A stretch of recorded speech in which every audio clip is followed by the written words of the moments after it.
I have a separate gripe there. It's because it's grass. It's a shit plant. It's really shit. It's purely aesthetic. It's pointless. Clover or moss, if you want green stretches of land, there are much more ecologically friendly options. Yeah, I will say that the two trees right outside of my right. Do not give too many details away about who you are and where you live, because we're now streaming. But yes, the trees right outside of my place are green as hell. Yeah, because dang it, they can adjust to the weather systems. Grass is just a shit plant. Well, you heard it first here. I think we start the stream off with a tirade against grass. Everybody else good? Everybody else okay? How are you feeling, Chris, Connie? Because we called off last week because you guys were ills. Yeah, much better now, but it's still lingering slightly, so I need an exodus of phlegm. Well, I can only do you a certain amount of escapism for the next couple of hours, so... Please. I'll pretend I'm healthy again. That's fine. Do what you can do. I don't get to miss this. Yeah. So there's a bright side, silver linings. Yeah. We get to keep a day. I did enjoy watching planes last week. Well, let's see. Chris hasn't quite. Sorry, I just saw Mark's Discord. Yes, quite. Chris, you're still signing in, I take it? No, because we've just had him drop out because he's obviously having issues. Okay, we'll give Chris a little time to come in, but in the meantime I'm going to shunt us quickly over to the intro vid so we can get starting on this as soon as possible. So give us a couple of moments, folks. Be right back.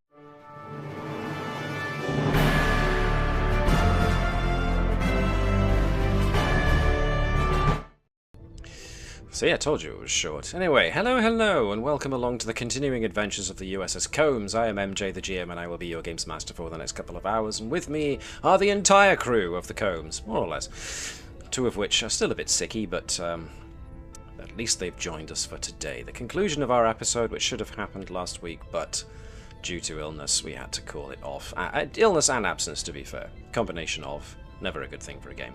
But we're here now, and that's what's important, so rather than watching my silly face, let's get you to where you actually want to see the action. And let's give ourselves a very quick summary, even though Chris is currently, it seems, struggling. Whilst he's struggling to get in, I'm going to quickly plug his YouTube channel for him.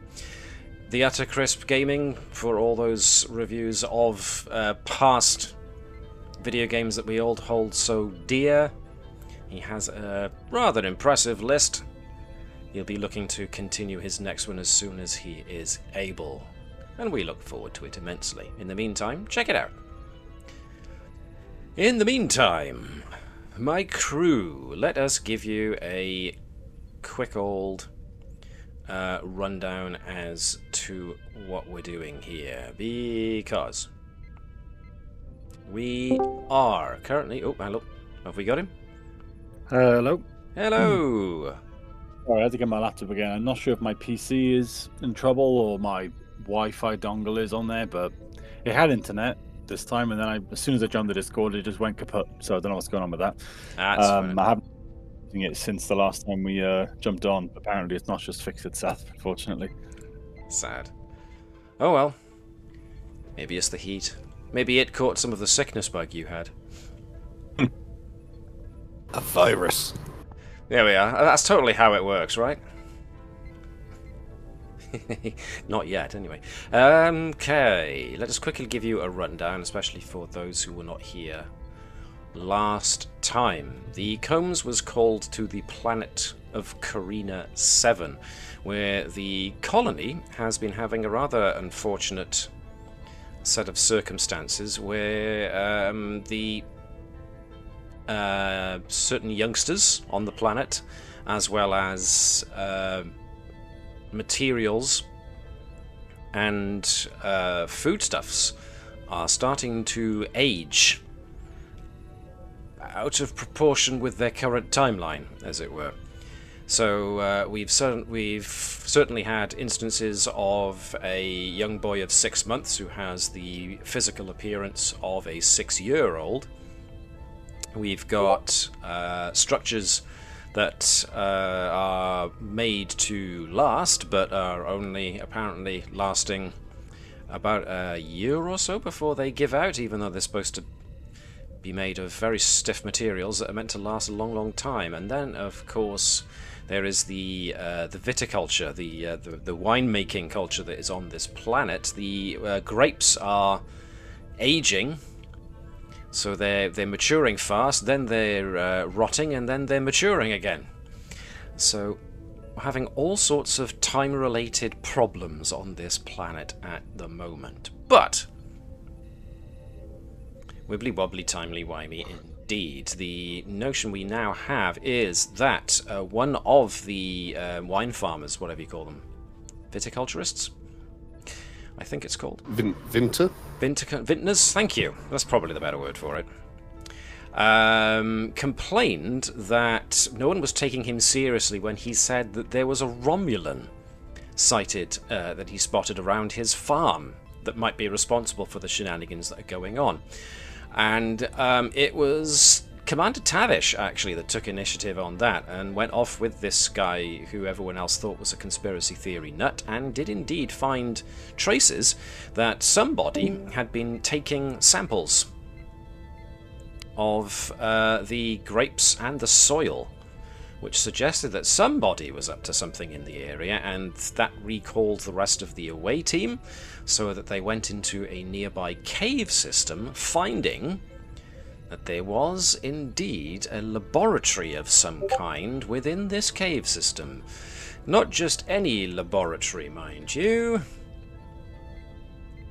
A Romulan one. So that's where we find ourselves. As I'm going to switch the scene and switch the ambience a little moment. We also have some problems here. Chris has the bad touch. Well, that's between you and. I'm not going to say any more. Actually, I'm gonna stop that tangent before I even walk down it. So, as a reminder, yes, we have Commander Gerkow, Commander Tavish, Commander Phlesc, but we also have the emergency medical hologram / drone, and we also have one of our latest additions, Ensign Aroxa, who is a member of security. So we ain't nothing but mammals, thank you. Chris is currently having trouble, so we'll keep the emergency medical hologram on standby. Meanwhile, the rest of you guys have entered into the wreckage of a Romulan outpost, and there appears to be one Romulan who has just drawn a disruptor pistol. So, ooh, I'm back. He's back. For now, at least. We'll see how long this lasts. But we're going to start off this episode with a bit of action, as we essentially jump into a combat. So, folks, it should be pretty clear who folks are playing, so let's get to it. Whom of you guys is starting first? Reacting to what you're seeing. Fisticuffs Gerkow? Yeah. You also have a very ever dependable lefty and righty. yeah, you also have a very dependable security officer too. Yes, indeed. So we'll see how we manage. So this guy over here, this Romulan fella, has started to draw his weapon. Looks like he's going to use it. Looks like they've been using disruptors on pretty much everything in this place, but that's kind of secondary at the moment to the fact that there's an active threat. So if we want Gerkow to go first, then by all means, Gerkow, go first. What would you like to do? Okay. I'm going to cross the entire room. Whoosh! Over to the Romulan. Yep. Quick vault over that, whatever it is in the middle there. I'm going to charge him. I mean, he looks old. Probably frail as well. Possibly. And I'm going to attack him to the ground. Tackle him to the ground. Okay. I would very much like... I'm gonna go fitness and security. Yeah, just what you just chose.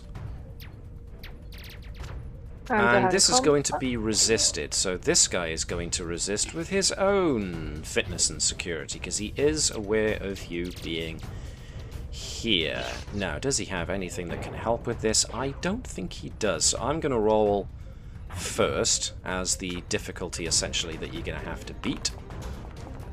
And I get all of 1. And you get 2! Okay! 2 12s as well. Gerkow manages to successfully tackle this guy. So we're going to say that you are grappled, restrained. Is there a grappled here?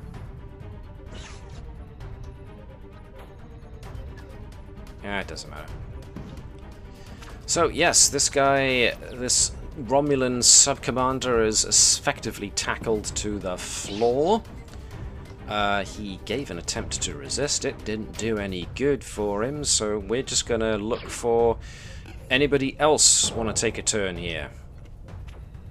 Gerkow's charged off and has managed to tackle the Romulan to the floor, so does Aroxa want to take a...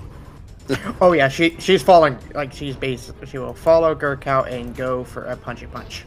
Punchy punch, okay. Vaulting over the divider between the two sections of this area. Because he is restrained, he's no longer able to offer up a resistance, so this is going to be a flat difficulty of essentially 1 to land a hit, whilst you've still got 2 figures rolling around and not sitting still. This is going to be an easier job, so feel free to give me a, well, either a control or a daring and security. Actually, it's fisticuffs. Daring and security. Alright, let me make sure. Oh, this is gonna. Oh, this might suck for this guy. It's already not great for him, I'll give you that.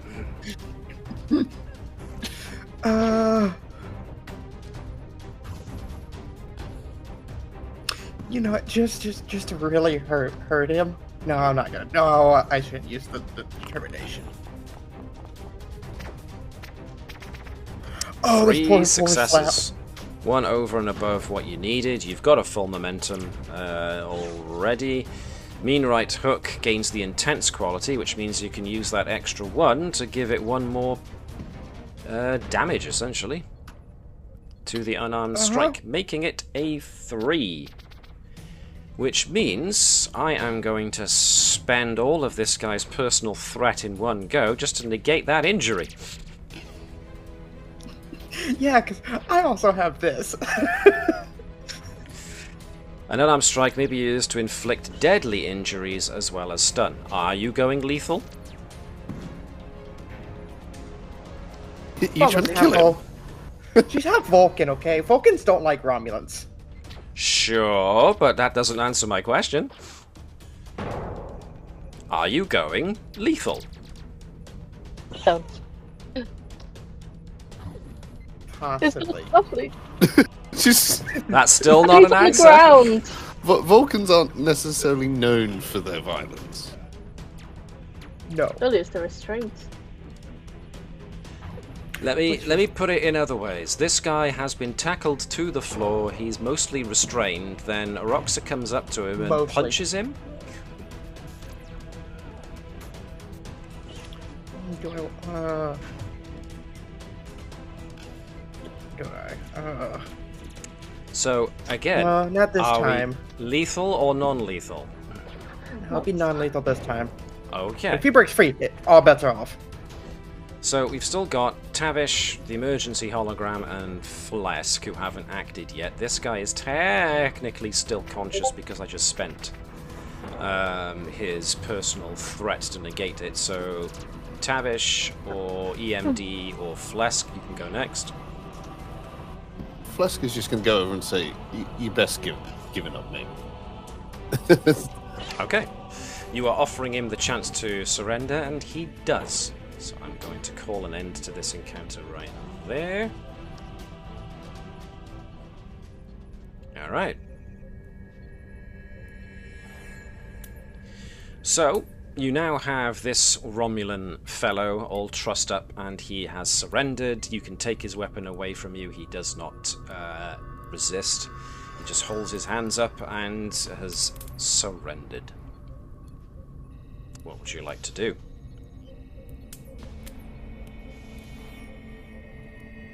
I think it's right to start interrogating him, right? Well, And also scan the area. Yeah, we can always interrogate. sure. Can I have a look for some fire extinguishers, please? Sure. You don't find any.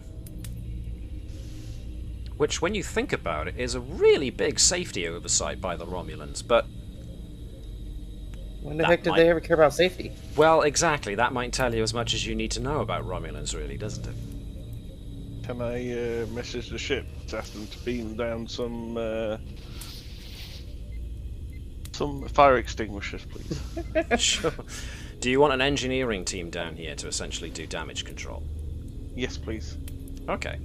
You have Chief Engineer, which means that you can essentially spend one momentum to get an entire team of... or does that work that way anymore? Yeah, you do. Ooh. Oh. That was weird, hearing myself there in that very, very brusque manner. That sounded like that little robot from Buck Rogers in the 24th century. Oh, that's a great show. Anyway, before we get lost on a tangent, yes, essentially, you can now have a whole team of engineers come down. I will represent them by just giving us some engineers, human engineers. Here we go.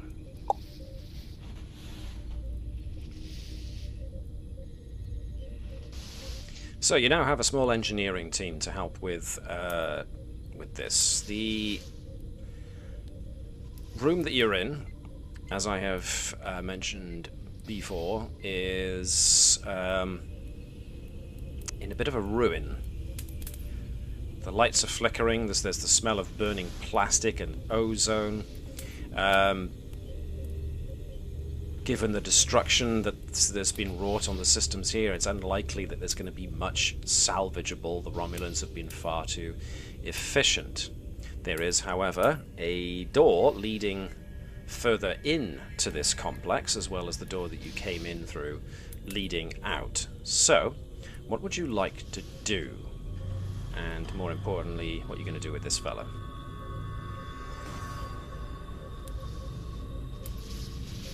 I guess Probably- restrain him and take him with us. So go on. Okay, that's one idea. What was Phlesk's idea?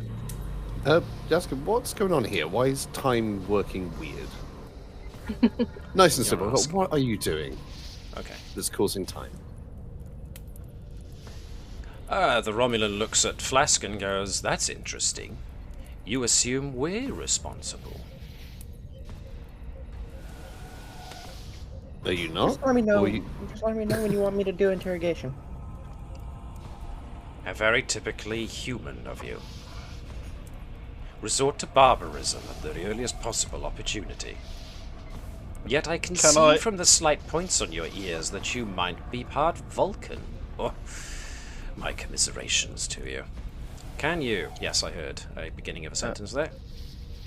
Can I, as I walk past, give him a very light tap with my hyperspanner on his head?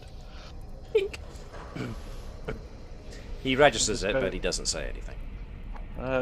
Just answer the questions. Also, I'm going to start looking at the systems. Trashed. This console doesn't respond. It's had a hole blown in it. I can fix this. The Romulan looks behind you and goes, I'm sure you could, given time.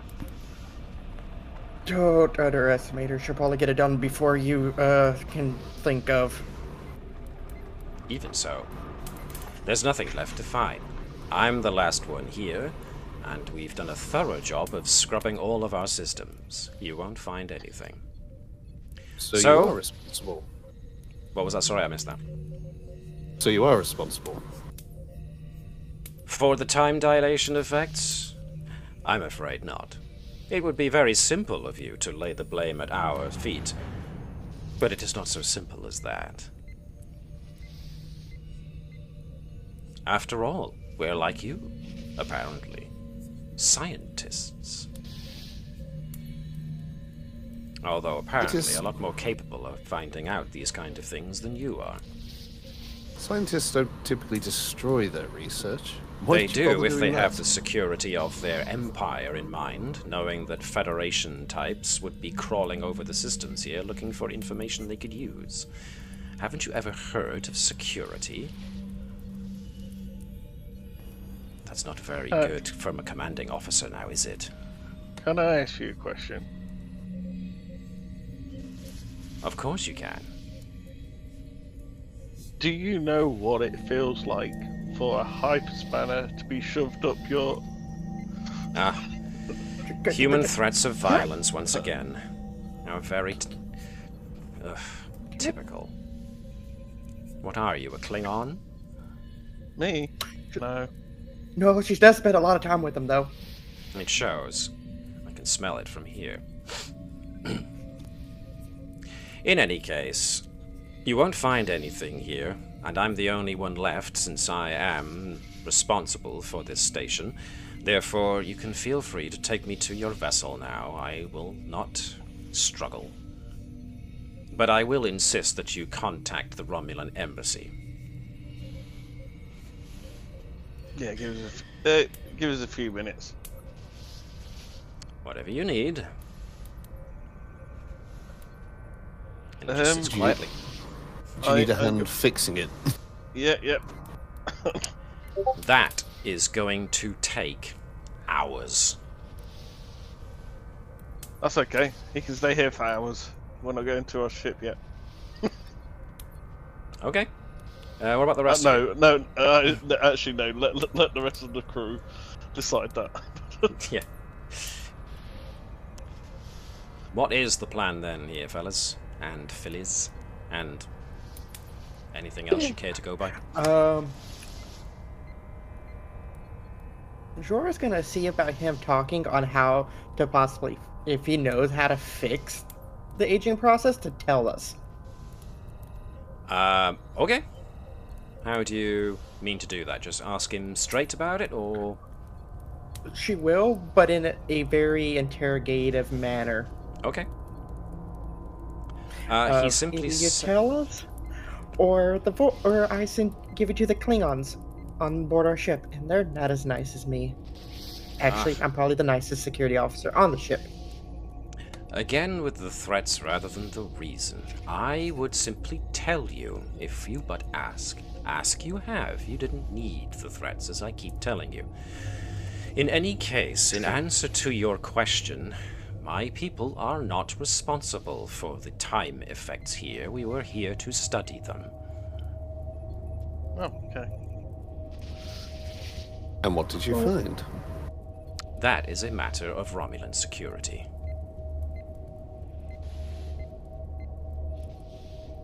Take him up to the ship, put him in the brig. Well, That is all I ask. But where's the fun in that? He really wants to go on our ship. It doesn't sound like a good idea. If you want to keep me here in the colony instead, I am amenable to that as well, as long as I am allowed contact with the Romulans Empire. After we've done an investigation, yes, of course. Alright. You won't find anything, but alright. He said my people. Yes. So surely it's not just himself who came down to do the research. This research station does look rather big for one person, but he said he's the only one left. Not necessarily that he was the only one to be doing stuff here, so... Then famously honest people, the Romulans. Yes, Dave, what are you going to say? Yeah. Dave? Then let the ship know that there could be a Romulan vessel cloaked in the area. Yeah, but let's do it quietly without our friend knowing about it. Sure. I mean, would you actively like to disguise the fact that that you are indeed going to try and send a stealthy transmission?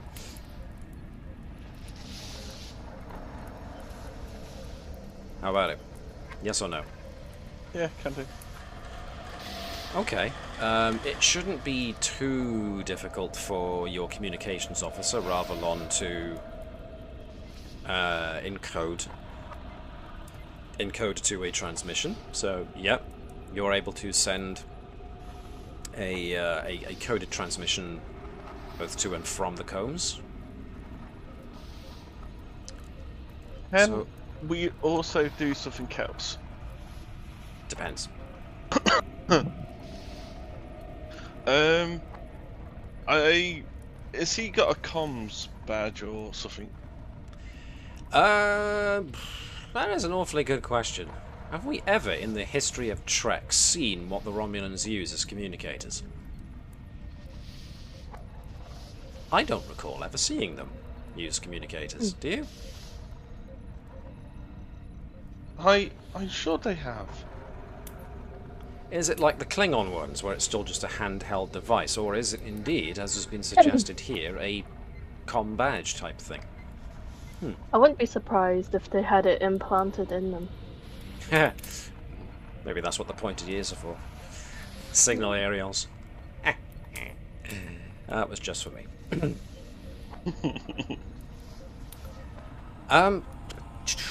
You can find a communication device on him, yes. Fantastic. Well, my engineering team are, putting out the fires and Yep. looking at the initial work that needs to be done. Mhm. I am going to tamper with this Romulan communication device. Tamper how? I'm gonna make sure that well, first of all, they can't find the location of this device. Right. And second? So I guess, second, I want to have any transmission coming through be automatically, put on loudspeaker, basically. Okie dokie.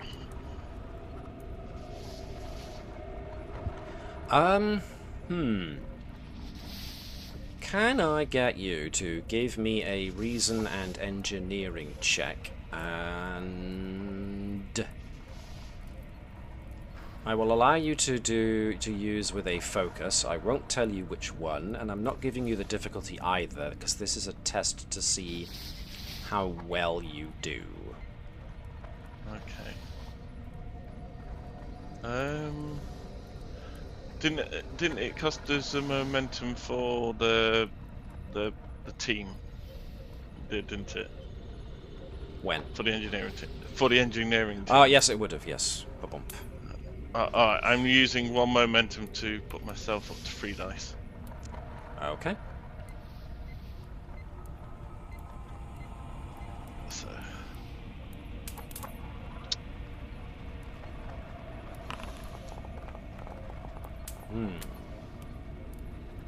Okay.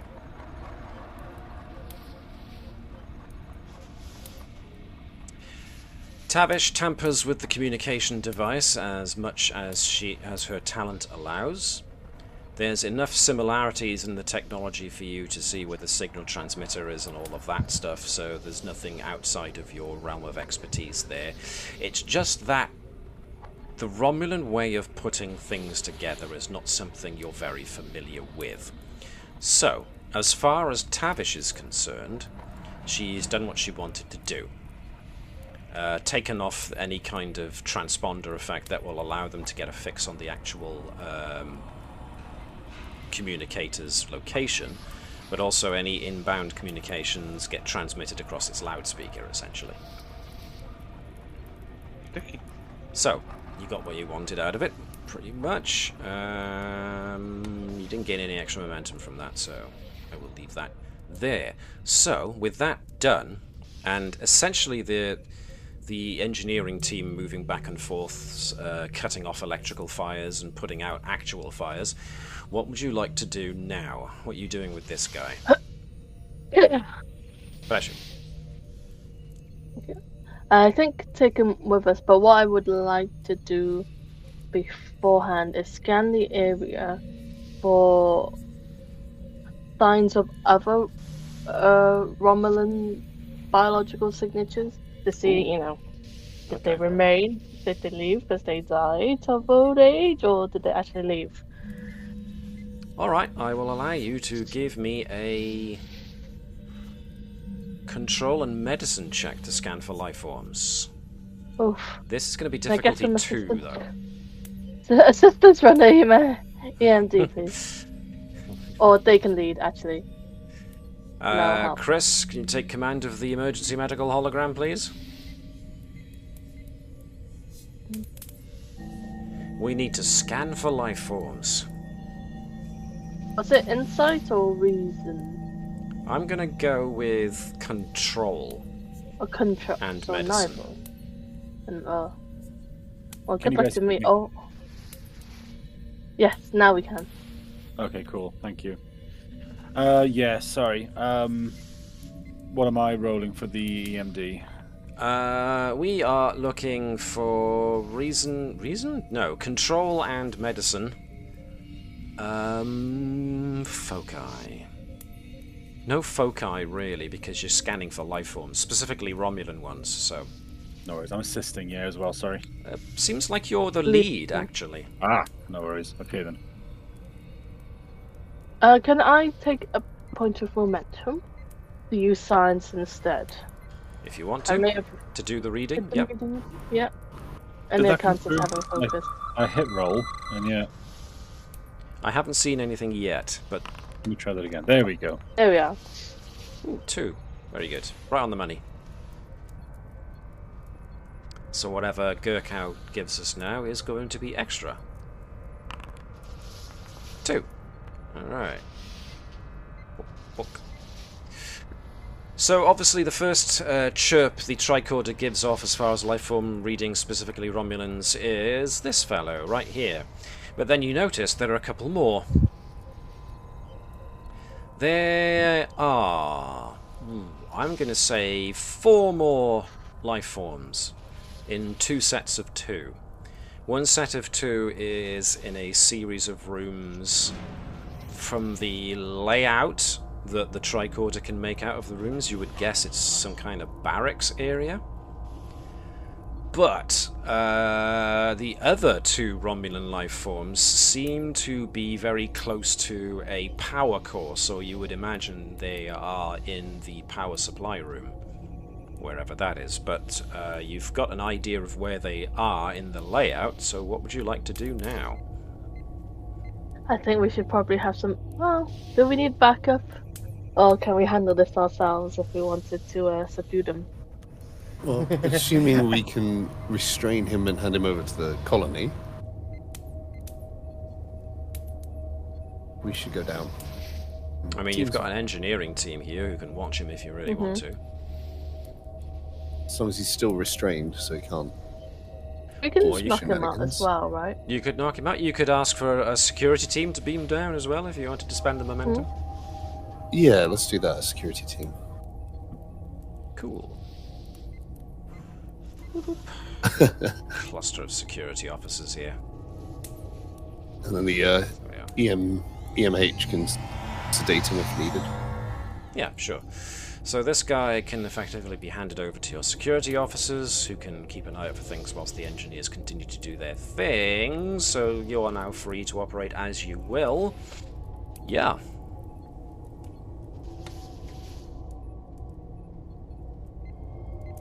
Okay, let's go. Let's hunt some. I mean, let's search for some Romulans. Let's hunt Let's some go rock. find. Let's go find those lying rats. Alright then, we're, in order to get to the power room, you're going to have to go past the barracks anyway. So you may as well visit the barracks. Hoist! So let's plonk you down in there.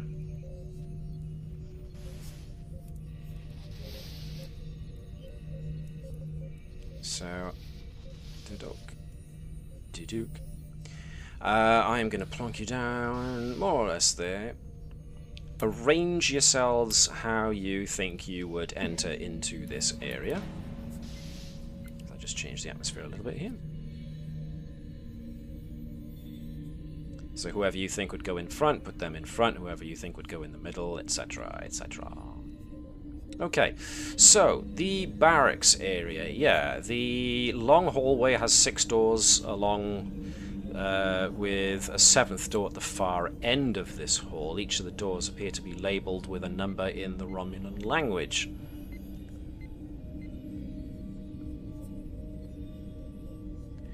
Anybody who wants to, probably Phlesc, all things considered, can give me an insight and command task.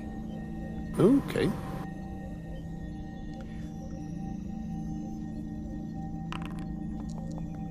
Ooh. 2. Nicely done. Okay, so that gives you that there. So, this is me making the assumption that you at least open the nearest one to have a look, maybe the one across from that, and find that the rooms have bunks in them and have got personal effects. Even what looks like spare uniforms. Everything appears to be neatly packed into storage spaces.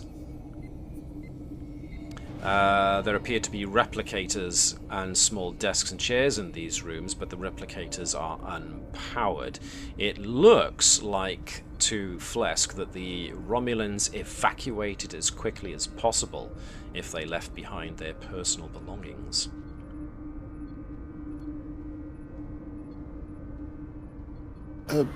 Phlesc is going to have a look to see if there's anything in the personal effects that might give away who they are or what they were doing. Like what section of the Romulan security apparatus they were working for.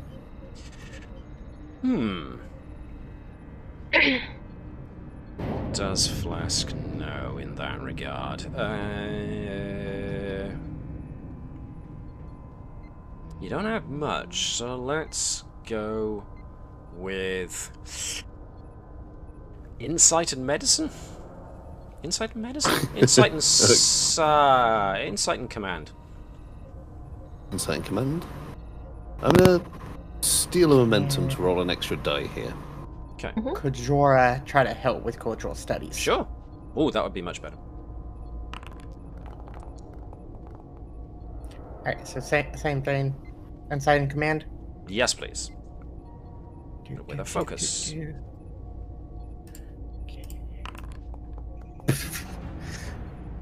Okay. So the thing about Romulans is that they are pretty closed off. So what means that they would have visually of suggesting what rank they are and their importance to the overall Romulan machine.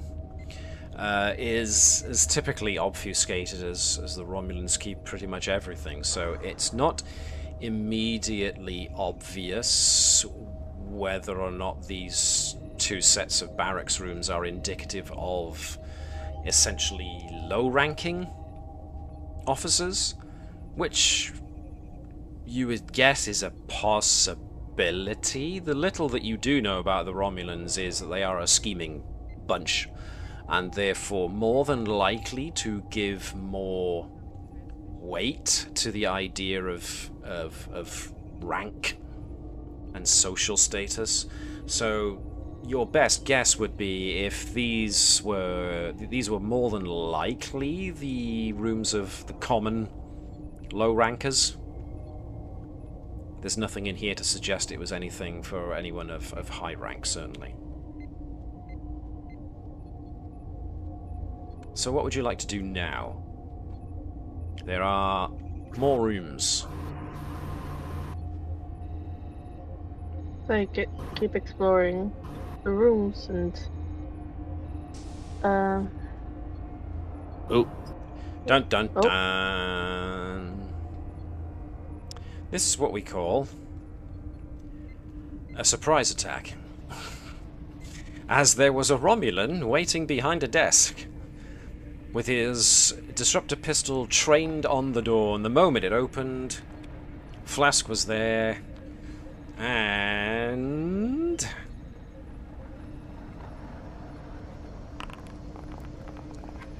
this is going to be a flat difficulty of 2. I got a 1 as the Romulans. Let's see.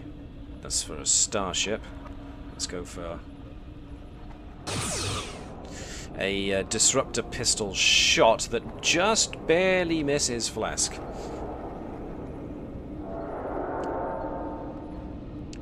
So I'm going to throw this into another encounter.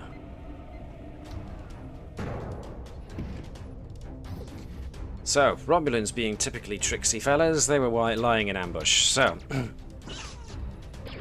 that was this guy's free first strike because he was in hiding. So, what I would like now is for one of you guys to suggest who's going next. Gerkow, sick 'em. Oh, as you command, Commander. So, okay, Gerkow is gonna rush into the room and vault over the desk and kick him. I got you. Wow, thank you.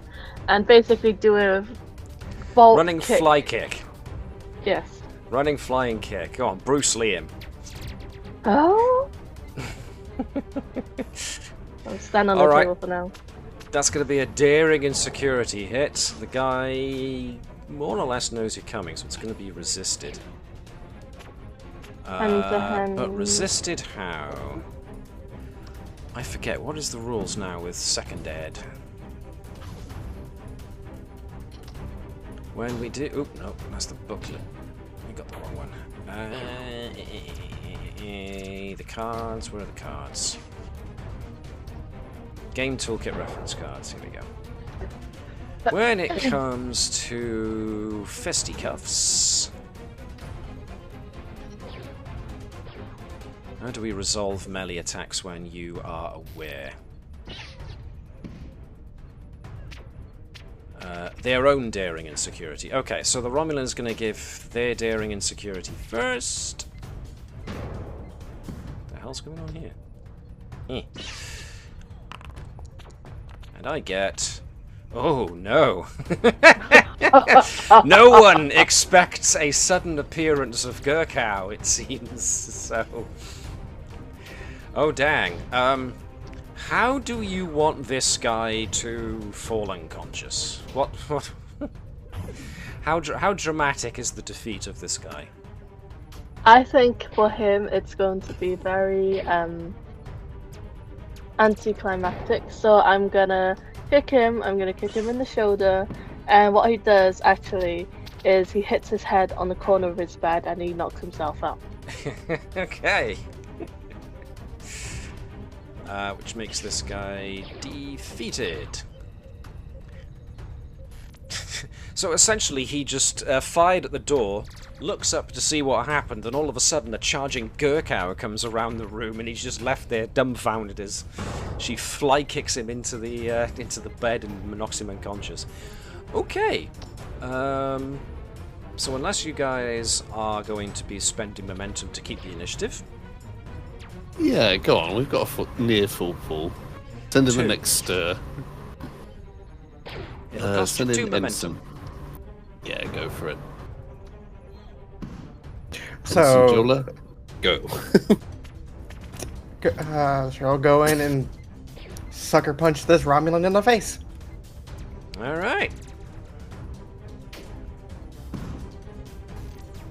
So, once again, he is aware of you, and he is going to do daring and security in order to resist.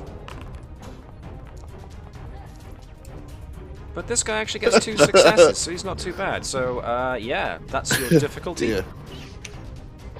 It makes some sense. He is hiding in the corner and using it to his best advantage, so... Well, I am going to use the determination of security is more than just a job. Really wants to put down this this Romulan. Okay. 3 successes, 1 over and above what you need. It goes into the momentum pool. Oh, I was going to use it to have my If you want to unarmed spend attack it, D3. Yeah, because of mean right hook. well, spend the momentum then.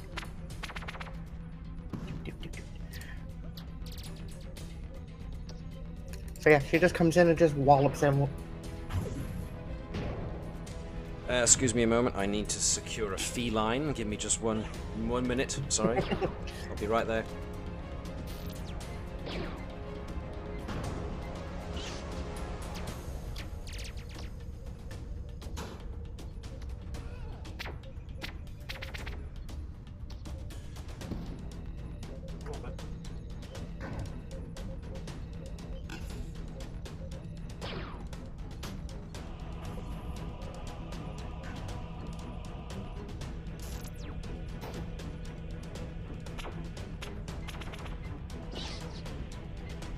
Alright, we're back. So, that's enough to knock this guy out. So, yeah. Bosh. Down he goes.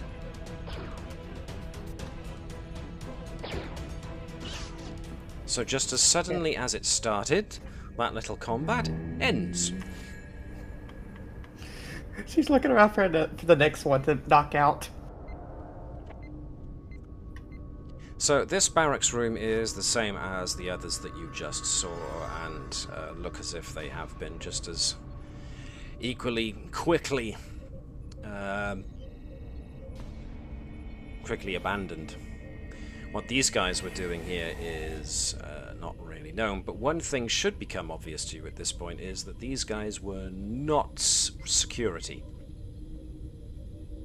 Neither was the first guy that you met. They were pretty easy to put down. As such, are more than likely just scientists. So it definitely seems the place is not as empty as that sub-commander suggested. But what would you like to do now? Where would you like to go? Because that was 2 of the Romulan life forms that you picked out. There are another 2 in a powered area. So. Tentatively opens the next door to have a look around. Please.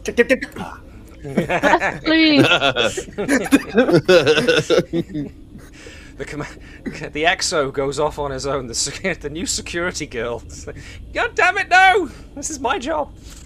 Burst into the breach. Do you have any idea what they're going to do to me if I fail this? Yeah. Jor's gonna come up and open this door. And Phlesc seems to race to get to the last door just to be just to have a door open. Surprise! Okay, this room is bigger that Phlesc has just opened. So entering into this room, you are Actually, pardon me. Is this the next room? Yeah. Yeah, okay. So entering this room, you are nearly overwhelmed by the smell of burning plastic as an acrid smoke does fill the air. Every pad, every computer terminal, even the storage space under the bed has been destroyed with a disruptor. Just from a cursory glance, you don't expect to find anything in here of use. Whoever perpetrated it has been very thorough in their destruction.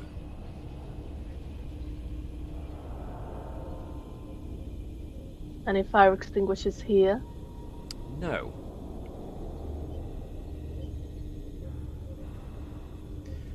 But if you go back the way you came and follow the corridor, you will come across a number of administrative offices before you get to the power supply room. So, what would you like to do as far as... Do you want to spend some time trying to see what's in here, or do you want to move on, or do you want to go back? What would be the preference here? I think it's worth seeing what's here. If what the first Romulan said is true, that they were also researching this phenomenon. And I'm in a EVA suit, so the burning plastic's not going to bother me. Alright. A search of the place finds no working consoles whatsoever. They've been put through, their central processors have been shot out using a close-range disruptor hit. So anything that could be of use has essentially been scrapped, or at the very least had holes blown through it so that they cannot operate. As for anything else, I mean, you've got the universal translator. The most you discover here is that these large quarters were given over to somebody called Sub-Commander Teleria, but nothing much more than that, I'm afraid, because you only got that because her name is on the door.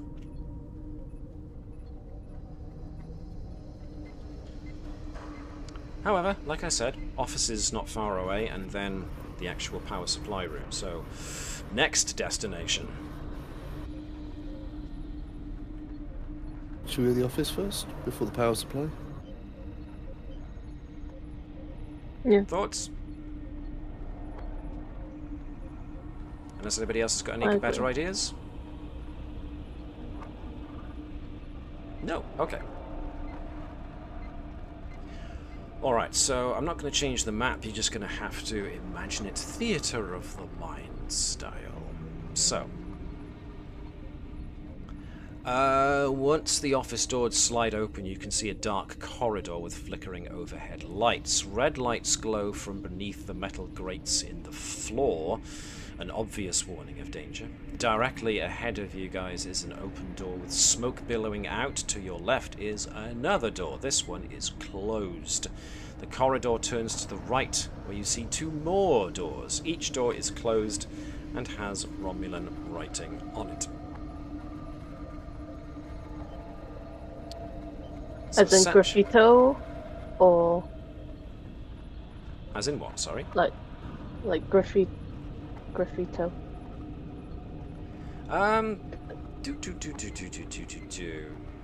The Romulan writing suggests that the first room is Sub-Commander Teleria's office. The second room has a notice suggesting that it's Sub-Commander Detok's office, and the other two rooms are for staff and logistics personnel. Okay. Any ones you want to look into, or do you want to move on to the power room? Can I ask, are the Romulans knocked out or dead? They were thoroughly knocked out. Should we tie them up? If that's what you Train want them to do. with the drop them off with security. Sure. No probs. That's no problem, so moving on. Anywhere you would like to visit? The commanding officer's office, I think. Okie dokie. That's the first room. As soon as you open that door, thick plumes of smoke billow off of the smouldering remains of a large desk. The room appears as though a bomb was set off in it. The furnishings have burn marks and the terminals are smoking as they continue to melt down. The scent of burning plastic and melted metals is burning your noses, unless of course you are in an EVA suit. A quick study of the room suggests it served as the outpost commander's headquarters. Anyone who wants to can give me a reason and security check with difficulty of 1.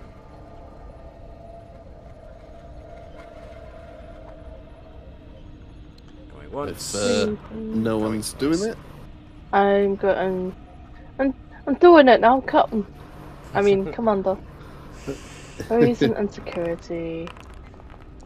1 success. Okay. 1 complication. And 1 success. I can use a Legion of Honor for that. Oh, you are going to use Legion of Honor, okay. Yeah. Mine then. Fine. I was going to store that for later, but okay. Difficulty, what did I say? 1. Okay, so you both managed to make it, Grooves.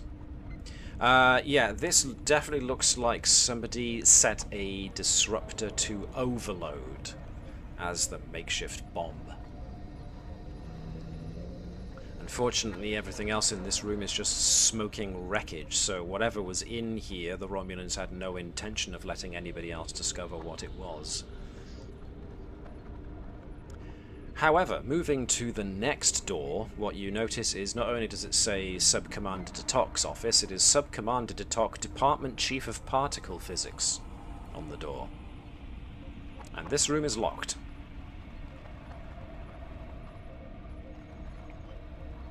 Tavish, how are you at hacking doors? Nah. I mean, the last door I tried and hacked. Basically, didn't have to hack it. I just pressed a button. Truth. Oh, sounds like you're the woman for the job. Reason and engineering difficulty 2 to open this door. Reason and engineering. Yes, please. Hacking. Let's go with yes. Okay. Whoa! Oh my God. Wow! Alrighty. She just puts her finger on. Just pushes the button and it opens. Yeah. Did you try actually pressing the button? Yes, you did, because that's how you knew it was locked. Yeah, getting into that is easy peasy. It's just a simple lock that you override very simply. Once you are inside, the office of the lead scientist appears as that he has done a thorough job of destroying all of his research, both of the computer terminals in his office of burning holes in them from a disruptor fire. It also appears that he has blasted all of the pads in his office with disruptors as well. However, if you give me a reason and security check, you can see if you can find anything amidst all the wreckage. Difficulty 1. Oh, I'll do it, shall I, Commander? Yeah, it's probably for the best. Cool, 1 success, which is what you needed. So you do actually find a still functioning pad. And it does have some data on it. Give it to Tavish to extract in case it's encrypted or set to destroy the data. As it happens, it is not. This was one of the ones that just appears to have slipped through the cracks. And it does have some scientific notes on it. It is in Romulan, but, you know, Universal Translator can fix that easy enough. So it seems that Sub-Commander de Toc, which according to the pad is the fellow that you actually have captive, who was the first one you encountered, his specialty is tachyon emissions and time dilation due to gravitational effects. He was apparently called to this outpost by the Romulan Star Empire's command when apparently the outpost detected strange tachyon emissions from within this system. According to these notes, the Romulans originally thought that the emissions were a natural occurrence, but since arriving, Sub-Commander Tatok and his team have determined that the emissions are actually artificial. And they've been studying the effects of the tachyon emissions on the planet's flora and fauna as well as on the colonists. Have this data on this? Sorry, what was that? So does this have the measurement data on the tab as well? Yeah. Oh, nice. What it also suggests is that the Sub-Commander Tatok's team actually created a device here in what's apparently called the clean room, which is not far from the power supply room, that has a special device which they use to try and track the origin of the tachyon emissions. Doesn't say in the notes what that location is, but now that you have an idea of where the device is,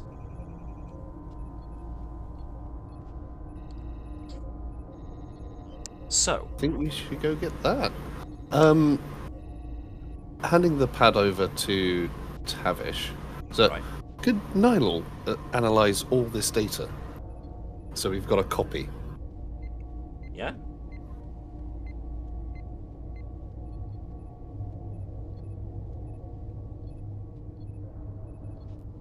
I see no problem. Tavish, are you okay with that? I don't know. Am I okay with that? I just want you to take a copy. It's a request, not an order. Then to get Nylal to analyze it. Can I do a sweep to see if there's anything which could start corrupting Nylal? You don't. If there's a virus.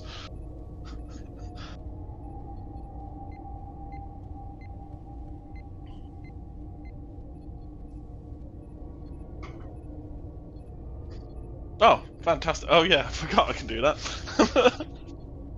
Yeah. Oh, fantastic. So yeah, I'm going to skim read it for Nylal. Data assimilated.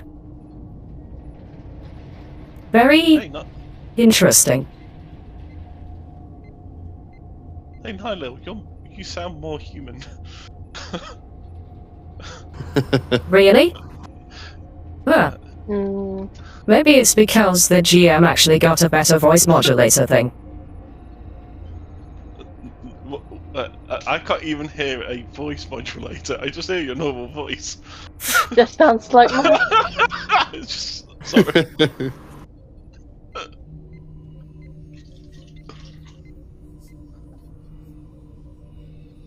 Ah, that's why. How about now? How about what? How about?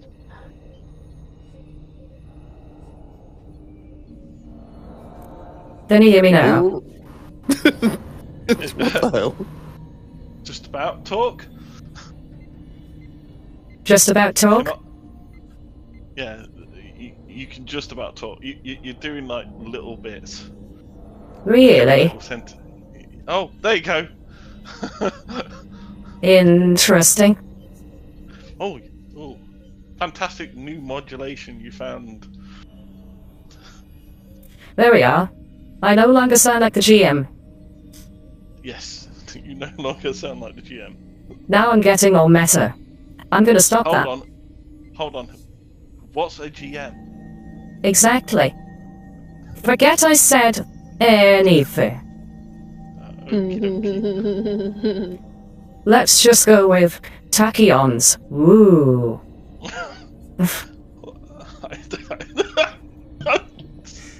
Alright, did you actually hear that? Yes. Yeah. Okay. There we go. Turns out that because I had to essentially uninstall and reinstall voice mod, which is usually what I use to change my voice, Discord had forgotten that it was there. So I hadn't pointed it in the right direction. So that was my bad. Alright. But there you go. Nylel has the data. Okie dokie. So, where to now? Is there anything from the data she can see? If there's any hot spots? No, apparently Sub-Commander Tatok didn't finish writing, or that data may have been on another pad, but in this particular log entry they hadn't yet fired up the machine to locate the source of. Okay. So it's the clean room we need to go to. The clean room, which is next to the power supply room. So... Yeah, let's get the device. You want to just go straight to the device and forget about the power supply room? Let's go... Because the power supply room, the only reason I mentioned the power supply room is that was where Gerkow last had a life sign reading of 2 more Romulans. So it's up to you which one you think is the priority here.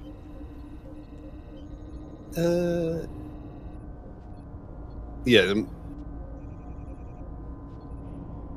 They might destroy something in the power supply room when we go in.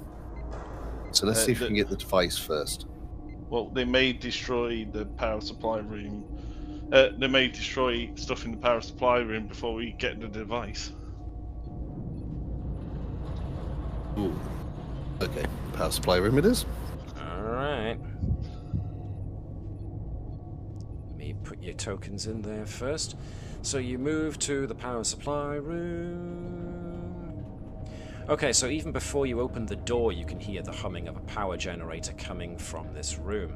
When you open the door... Change the ambience here.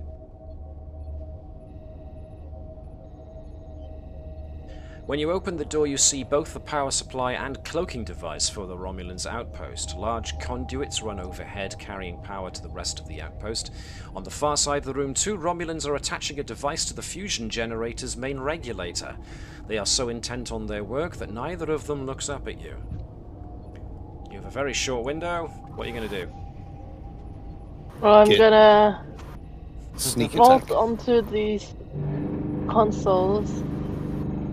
Hop, skip and a jump, and fly and hit this one. If it's a sneak attack, can we get Jolla and Gerkow to attack in tandem, taking one down each? Yeah. Let's see. That would be making it slightly more difficult, but essentially one is aiding the other in a combat attack to try and collectively take both down. So yes. This would make it a difficulty 3 combat check for daring and security. Take all the momentum you need, guys. And Phlesc is proud of his ability to command the attack dogs. Yeah. Oh my god. Unleash the Gerkow of war. I bet you feel really good about sending your fellow people into, life or death situations. That's what an exo's supposed to do. Just so you know, if you want to spend a determination, I've got executive officer because I'm in the room with you. I'm in communication, and I can spend 3 momentum and you get that determination back. I've not used that yet. So if you have 3 momentum left over after you steal a few, and you want to spend a determination, you can get it back.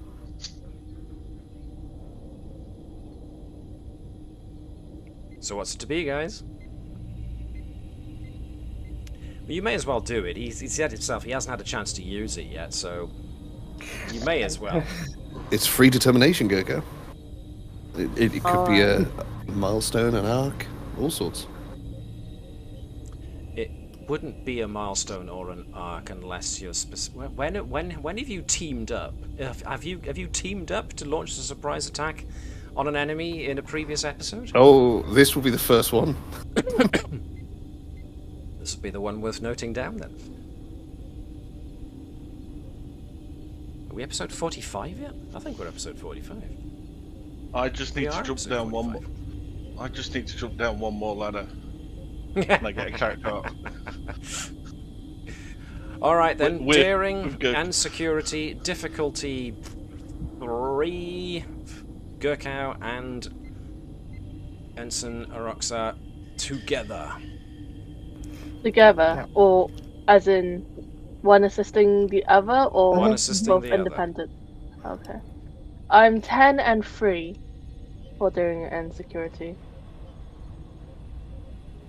I'm 8 and 4, so I'm like 1 below you because my daring is not the greatest. It's all that double, baby. I'll lead then. Hand-to-hand combat as a focus, Absolutely. and I'll roll 1 extra if I take a point of momentum. If that's alright. Indeed, you do.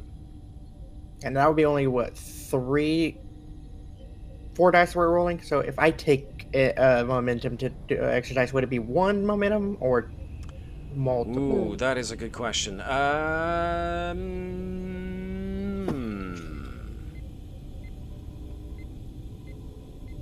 I'm going to go with 1 because it's just you. If individually you were looking to add more to yourselves, then it would be more. But no, I'll go with just 1 for this one. If I'm wrong, I'm wrong. But for this moment, I gift So Gerkow you rolling cheap 3. momentum.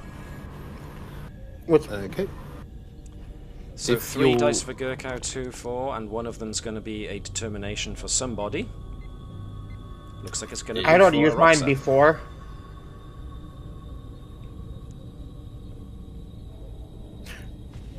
So as well as rolling 2 dice, Aroxa also rolls with determination.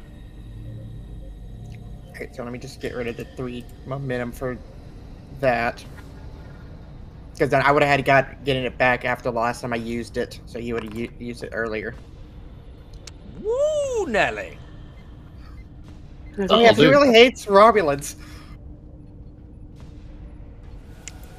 1, 2, 3, 4. Whapa! Okay, so not even a chance to fight back or even begin a combat encounter, as these two are effectively knocked down. But they have managed to successfully attach something to the power supply. So, and you see that the device is beeping. Tavish, we need you to disarm something. Tavish, you're needed to disarm something, apparently. Oh, I'll be there to help. God. It's a bomb, Yes, isn't it? it's a bomb. Tavish's Hold on, give me favourite 2 thing. Give me 2 seconds. Give me 2 seconds. Those On- 2 seconds, Right, you time. notice, are the ones that are counting down on the, the device. Not to While rush they're you doing that, too much there, Tavish. It's, We're like it's grabbing both the Romulans and dragging them out as Tavish is doing that. Okay. So this executive officer, it doesn't have a once permission limit. I could just fire this off, as long as we've got momentum. Mm-hmm. And we do tend to keep a healthy momentum pool. I like this ability. I need to use it more. sorry, I'm just checking to see if I've got any character logs about Disarming bombs. disarming bombs. Yeah. I know you've accidentally and in person created, but the only bomb incident I can remember for sure that you were I've done setting 2 one bombs. up. Yeah, I've you've done 2 set bombs. up bombs before, but you've never disarmed. But you've also not got determination. No, I don't. So, it doesn't matter. I there you go. Right. Time to disarm my bomb. Does my custom toolkit come into this? If you want to spend a momentum and use your custom toolkit on this in this instance, then yes.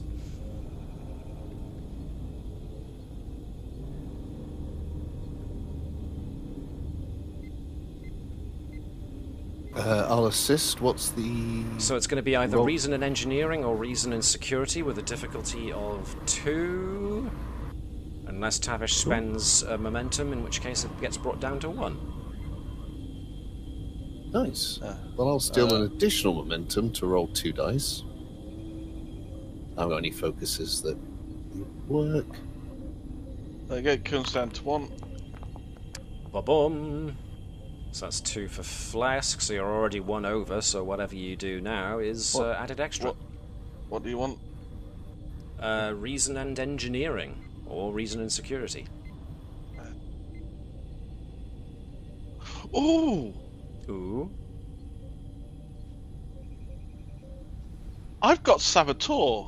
You do. Could that work? Oh no. When you make an attack against a structure, machine, or stationary vehicle, it counts as a machine, you may use your engineering instead of security to resolve the attack. That's if you want to attack, rather than defuse the bomb. Don't worry, I shot the bomb. I want to attack this bomb. I want to punch it to make it stop working. Well, exactly. You know, you could use a weapon to shoot it in such a place as you could disarm it. But I would say if you were going to do that, then I'm going to up the complication range and just tell you that if you do roll a complication, then that's big trouble for all of you. So. Yeah, let's not do that. Last time I did a bomb.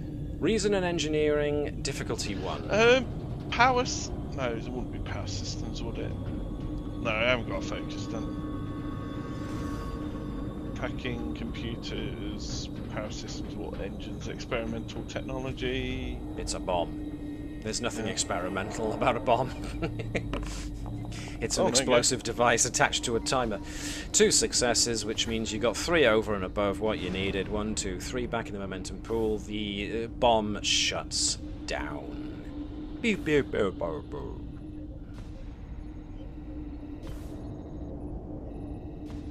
Okay. Can we have the security team come and get the other 2 Romulans and no problem. a security team to safely transport the bomb away from here? Just dispose of it, yeah. Yeah. Right you are. That essentially leaves only 1 room left, since this room appears to be pretty much intact, which makes a degree of sense, and they were about to destroy it, so... there is 1 room left, and it's the clean room. So what you find when you get to the clean room is you enter a room through 2 sets of heavy doors, much like an airlock. The inner doors are thicker and heavier than the outer doors. As you pass through the vestibule, you see several sensors along the wall that are non-functional. Unlike the rest of the Romulan outpost, this room has not been touched. Nothing is damaged, and you see no disruptive burns. This room's floor, walls, and ceiling are made from a different material than the rest of the base. The room also has its own power supply sitting in the far corner next to a large console. The fusion reactor is still on, but the console is off. You also see a sturdy square table about the length and width of an average human. Several conduits hang from the table and lead back to the computer console and fusion reactor. They were likely attached to a device of some kind. Anyone who wants to can give us reason and science with a difficulty of 2. I'll help Phlesc. Gerkow, if she wants. Yeah. I can help as well, and if there's 3 of us, so we spend a momentum to do that. Sure. We have parent figure. Aha. Oh. Any foci on my side? I will allow the God focus, because things are starting to add up now, so it would make sense that you would anticipate certain probabilities. I've got experimental tech too, so... Yeah, this would qualify, actually. Yeah. Oh, I rolled without. That's fine. No. I will steal a momentum and roll 2 dice, bump that up. And obviously, parent figure negates that. Yes! Jammy person. So, the Romulans designed the materials that make up the walls of this room to filter out most subatomic particles, with the exception of tachyons. Anybody who wants to can give me a reason an engineering task with a difficulty of 0 if they want to try and restart the computer console in this room. What was the roll? I'll help Tavish. Reason and engineering difficulty 0. Oh, if it's difficulty 0, I could just do it. There's no focus here. There we go. Boop boop. 2 back in the pool. So, yep, you start the computer up with no problem. Now, the data has been wiped from the computer's memory, but you can probably tell what this device is because you've already read the report, so you don't need anything more there. And firing it up, you do get the idea that this device is actually far more advanced than anything the Federation has, and it might be able to detect tachyon emissions from as far away as several dozen light years, which might explain how the Romulans detected the tachyon emissions from their own side of the border. And you've now got, when you activate it, a ping near the edge of the system as to where the emanations of tachyons are actually coming from. I think we should get Tavish to learn this. I was just about to say, before we go anywhere, can I undo and have a look at what's inside the system and get Nihil to memorise it? Sure, you can do a fairly detailed scan and look at the system, which will give you a fairly good idea of what it does and how it works. And so with time and study, you could possibly replicate this. However, time is also, in more than one way, getting on. So anything more detailed than a scan, you're either going to have to spend several hours at, or you've essentially got Romulan prisoners now, so... We can take a note of where that ping is, and then transport this back to the ship for future study. Okay.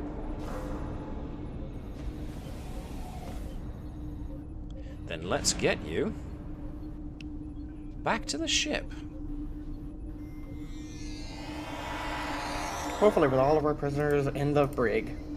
Oh yes. So with the away team returning back to the ship,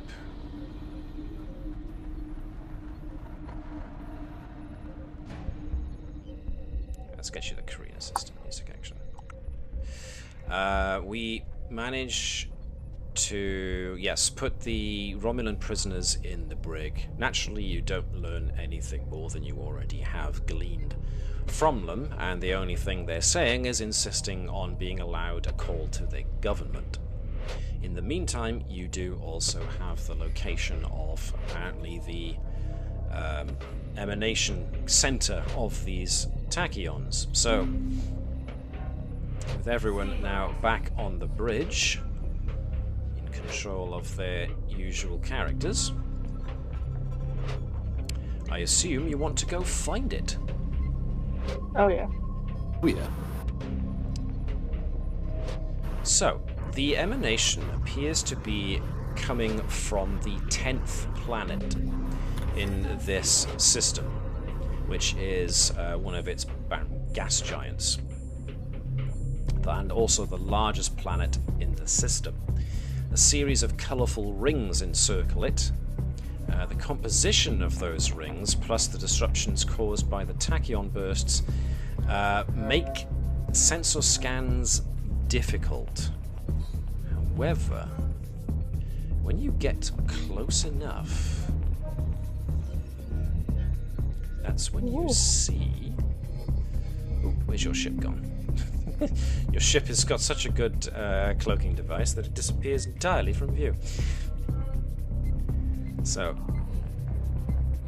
leaving behind the 7th planet that was populated, you make your way towards the 10th planet, where, in a listing orbit near the 10th planet, you see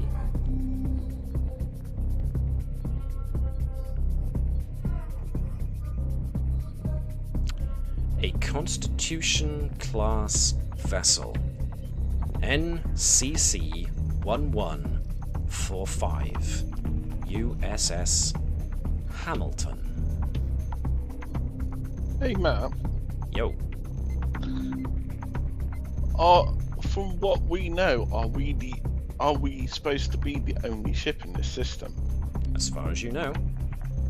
Okay. Right, You were dispatched here because you were the closest ship. Alright. Blow up.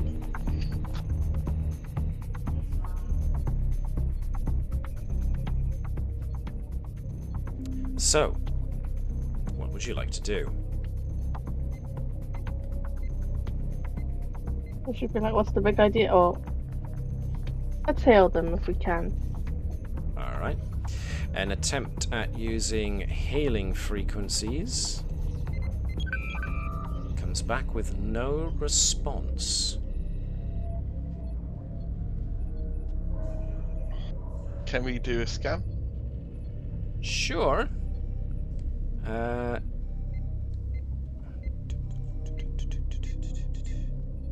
Reason and Science difficulty 1, please.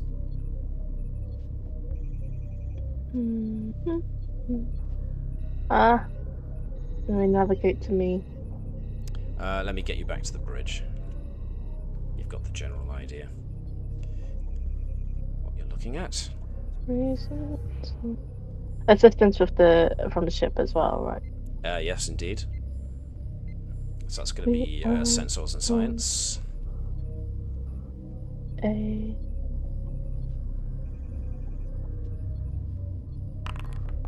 3 successes. Whacking. Okay.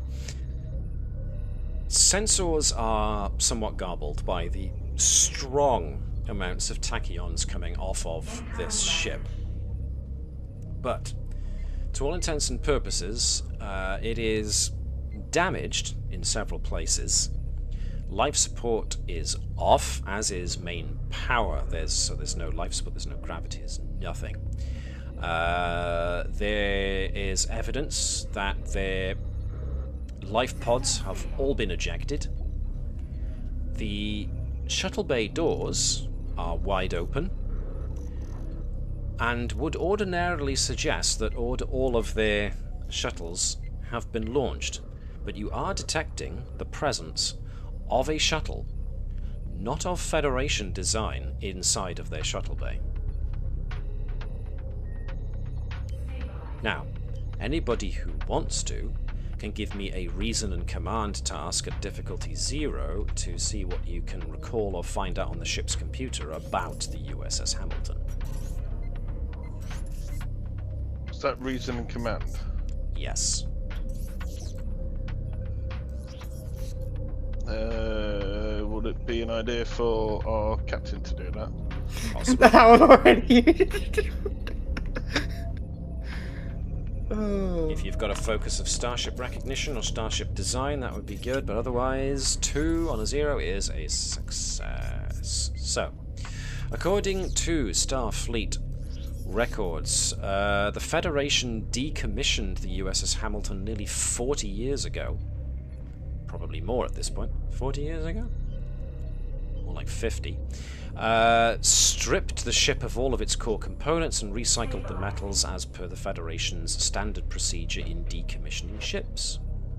And yet, even though this report says that it's been stripped apart and reclaimed, there it is, right in front of you.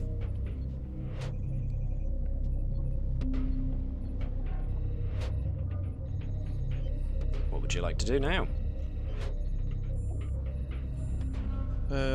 Away team? Probably a We'll good see if idea. we can remotely access their systems. There's no active systems on there to access.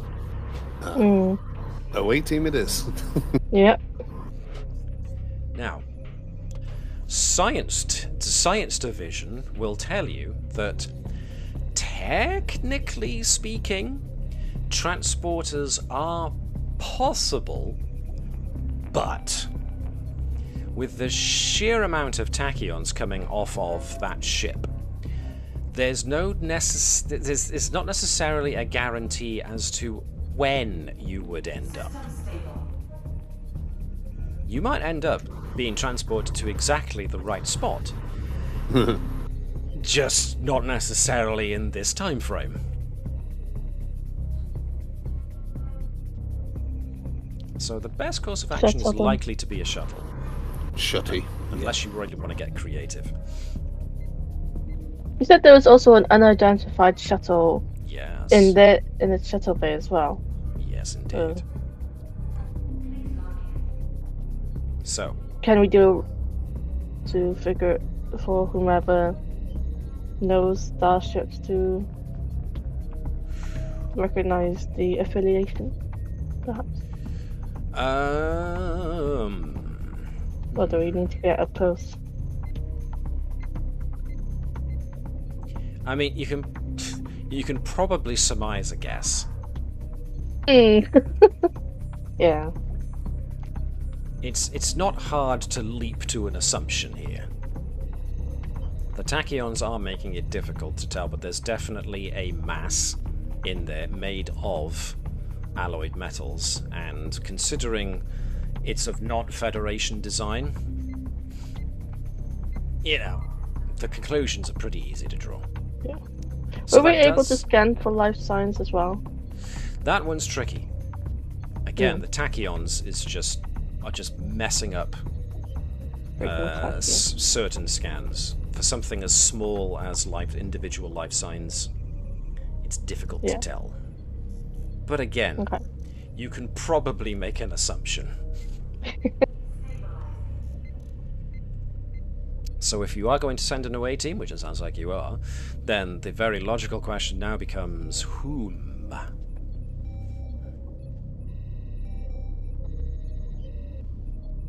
Me and Coach.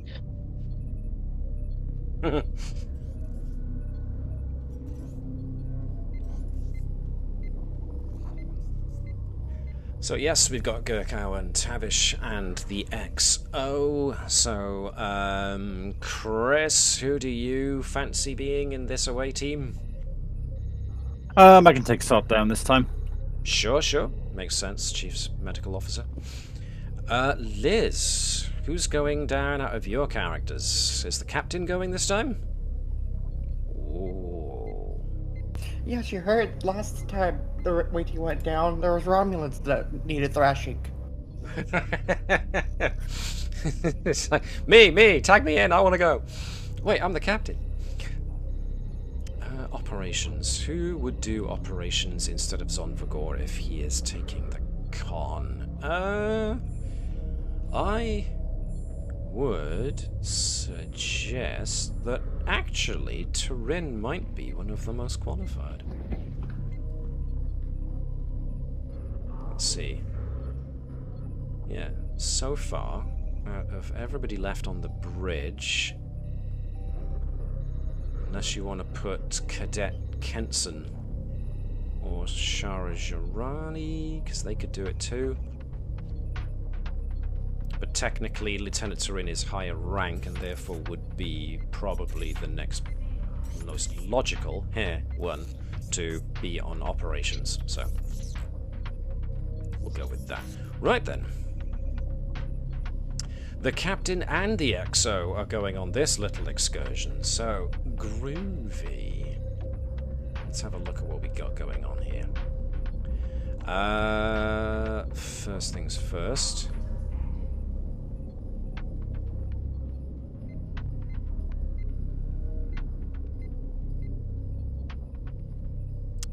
Okay, so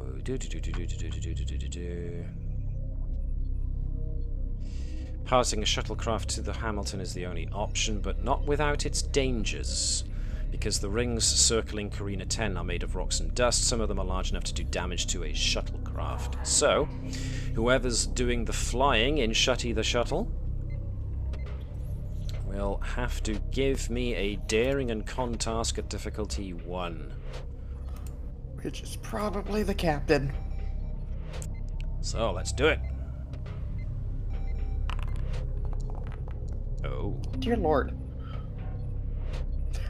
I like how my target was 14 and I rolled a 15 and a 16. Yeah. That's Foundry being an asshole there. The shuttle could have helped, so I don't know if it's worth trying Shutty the shuttle out. Oh, yeah. To assist with that. Where is he? Doop. Let's just put Shutty there for ease of reference. Okay, what would this shuttle you be using? If it's going to be that, it's more than likely going to be engines and con with 1 dice. Nope. No successes across the board. Okay, unless there's anything you want to do about that. Hang on. Let me look. Is there anything I can do?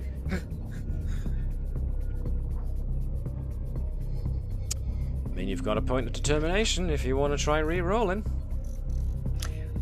You know what? I do, because I do have veteran, so I can let me do that. And then just steal all the momentum to roll more dice. Well. So there we are, we get 1 success from that, which is what we needed. Okay, and then if I remember correctly from veteran... You got to roll under your... Control? Control. Or is it? Let me get back to you on that one. Veteran.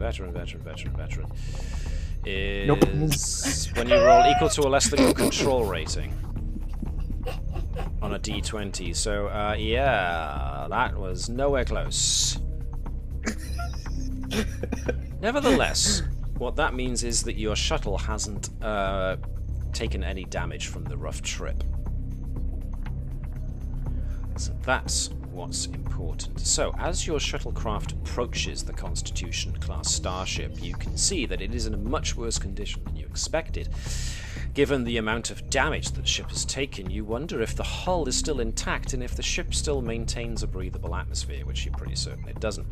The tachyon bursts from whatever's inside the ship are causing it to deteriorate at a much faster rate than you expected.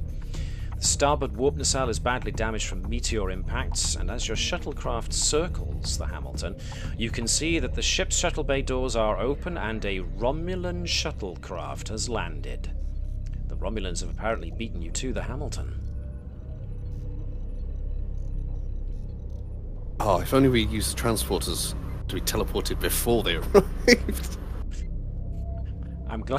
I'm glad that's the lesson that you took from that warning I just gave in that regard. Next time look, there's the tachyons. Okay, so there. This is gonna be fun. right, I need to do a little work here because we're going to be going dark. But I need to experiment with light sources first to see how far you can see. Okay, that's not awesome, so I'll give you a bit more expanded light radius than that, I think. If I go 15, what do I get? That's more like it.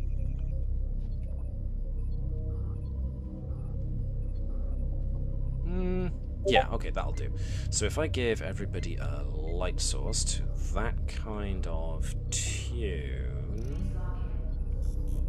Was it 10 and 15? So that was Gerkow, that was let's go Phlesc. 15 and 10. Who's left? The captain.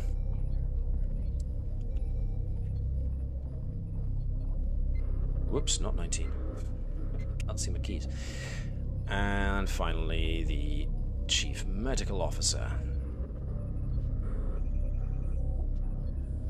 Oh, I did it again. Right, all of you now should have a light source. Let's bring you in. As I change the ambience. So you should see that you're in the interior of your shuttle. Oh god, am I driving? That's a mistake by me, actually. I didn't necessarily assume that you were going to be in the driving seat, so put yourselves wherever you think you would have been otherwise.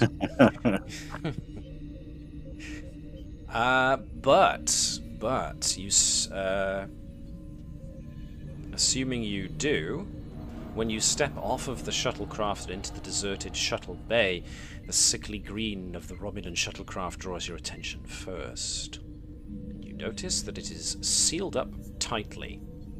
Otherwise, the shuttle bay is littered with trash and the remains of a quick evacuation. Several large containers sit against the wall with their lids opened, and from the state of things, you can assume that the Hamilton was evacuated very quickly. So, that's when you do eventually go outside. Question is, who goes first outside? Now, the shuttlecraft has a front door, as you can hopefully see. So if you click on the door, you open it, and you can go through.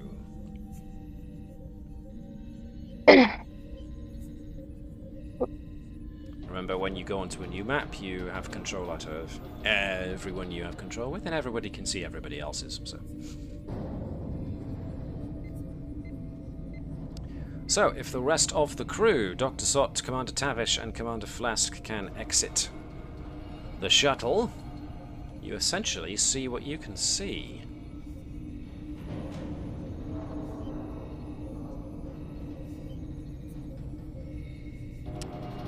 Dave, Mark. Can you hear me? Mark on BRB, Be right I back. believe. Okay, I'll move Phlesc.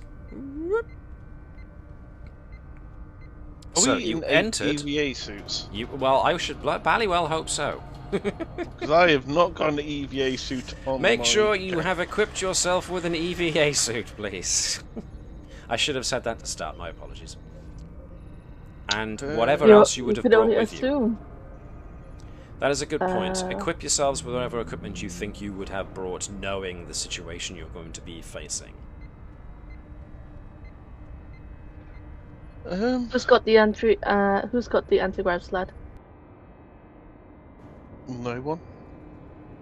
I don't think we Right, needed back on the ship. Well, yes, quite. Now, this direction, the way that the captain is going, will be the entrance to the shuttle bay, so you can see the stars and even your own ship parked outside that direction. So anything in this direction is the entrance doors to the shuttle bay. I'm gonna take a chronometer. Aha. The chronometer is going doolally. It supposes one star date, then flits to another one very, very rapidly. Captain Hopkins, you can see that these are essentially the little repair pod things that you have. I forget what they're called. Worker bees. There we are. And that's when you find the Romulan shuttle. I'm gonna bring a plasma torch with us. Okay.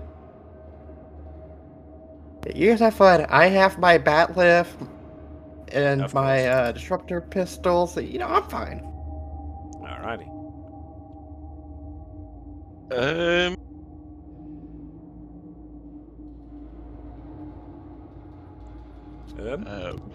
Where is the Romulan ship?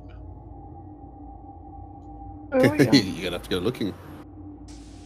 So, I'm Right. assuming due to the tachyons, any sensor scans might be difficult. Correct, Or window, but the they're closer okay. you are, the more appropriate they get. Okay, Hey. what does my nose say? Ah. Your nose is experiencing the vacuum of space, therefore any airborne particles that might actually help are mostly being evacuated out, probably when the pressure in here became zero. Boo. That might not be the case further into the ship, of course. Can I unlock the Romulan ship, please? You can certainly try, which will Awesome. be Reason and Engineering difficulty 3. Ooh. Do you need a hand?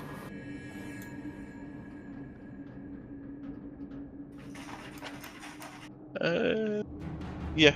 Come on then.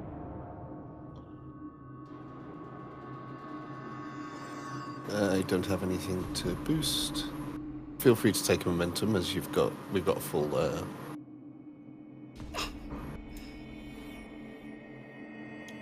Okay.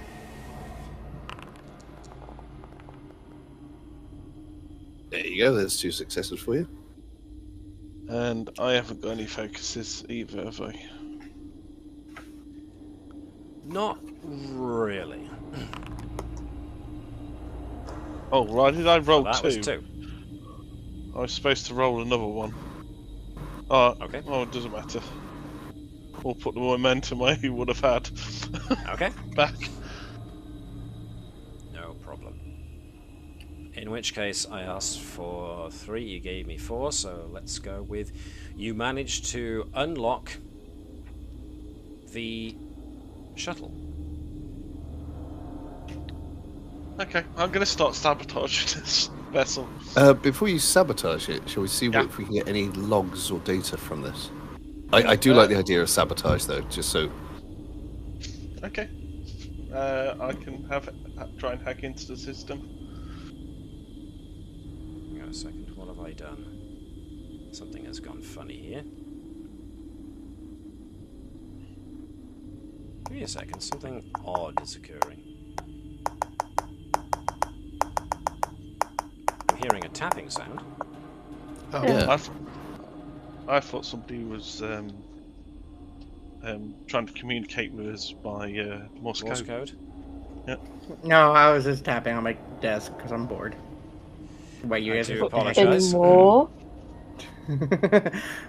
just waiting for what we find on the Romulan.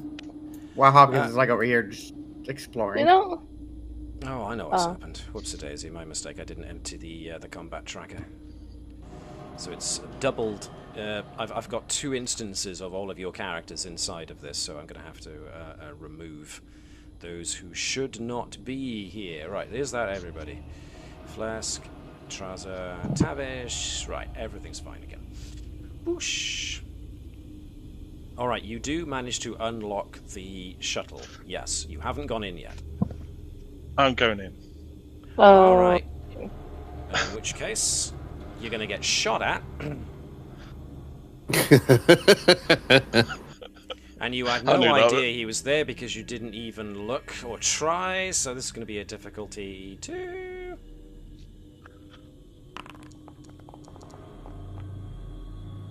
Which is a hit. Which means that, if I can find it... Oh, whereabouts am I? Am I right next to? You'd Or probably over here? be at the back of the ship. Okay.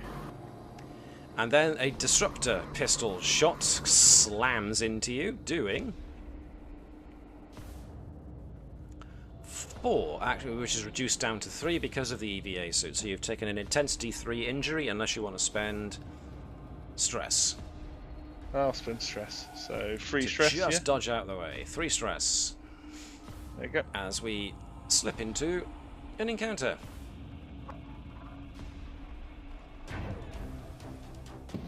So, Phlesc whistles for his attack dogs. Can I run up to the Romulan, please? sure. You're going first. All right then. Yeah, I want to go first. Oh. Not only do you run up into him, you run up through him. I would like to hit this this guy with a hyperspan, please. Alright, he knows you're coming. He's using his piloting chair as a form of cover. So he is going to avoid it with now, like before, there is something you do when you are resisting ranged attacks. It is your own control and security mode. Okay. So I'm going to roll that again. This is your difficulty. I suffer a complication and no successes. So yeah, you automatically succeed. Oh, fantastic. Do you want me to press the bludgeon in? Yes. Damage 3. This guy is cracked over the head with a running shot with the hyperspanner, propels backwards into his command console and slumps down unconscious. That didn't last long.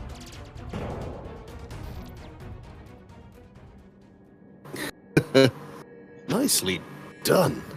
But there is disruptor damage, just barely missed, that your EVA suit took. She looks down at the Romulan and she just goes, "My ensigns can take more of a hit than that from this hyperspanner." You disgust me. I was about to say, to be fair to the Romulan, but you know what? You don't want to hear that, so let's just keep going. All right, you are now in the Romulan shuttle. It is online and active. It's down to low power mode, but it's still technically on. So any sabotage that you wish to do can be done now. But how much time do you want to spend doing it? What can I? Well, first of all, it was the Phlesc wanted me to have a look at the logs and stuff. The logs and stuff. Okay.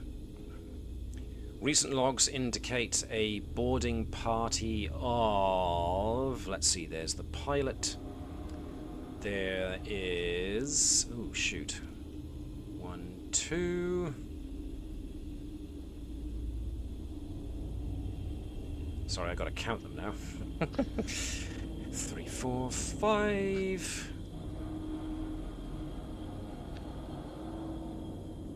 6, 7, 8, 9 Romulan Ulans, led by Commander Merop, seconded by Subcommander Teleria, who were dropped off here on this Federation ship. How many is that? Just 2, was it? I only heard 2 names. 2 names, but I gave you a number of secondary security officers. Okay. You're going to make me count them again, aren't you? Yeah. Sorry. Did 1, you say 2, so? 3, 4, 5, 6, 7, 8, 9. Right, 9. All right. In total? No. 9 security 11 officers, in total. 1 sub-commander, 1 commander. So 11. Okay. 10 now. I'm going to be No, really yeah. nasty now. Okay? Really nasty. If these people manage to get off of this ship, off of this big ship, this starship, yeah, I want to completely and utterly mess with their navigational system. So they'll think they're going to, towards the Romulan border or stuff, but they're actually getting deeper into Starfleet. Why Starfleet? Why not Klingon? I don't know how close we are to Klingon territory.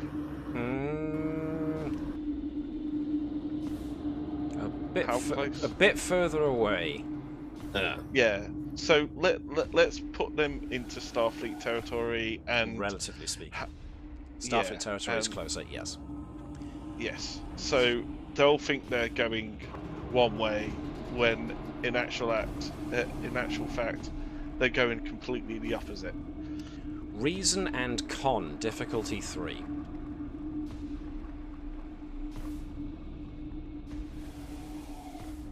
Oh god, I'm gonna have to. I Need a need some hand? help here. Yeah, I've only got 1 in con. Okay. So reason and I've only got. Hold on. 1 in con. Seeing as I'm. Oh, because it says engineering instead of your security to resolve attack.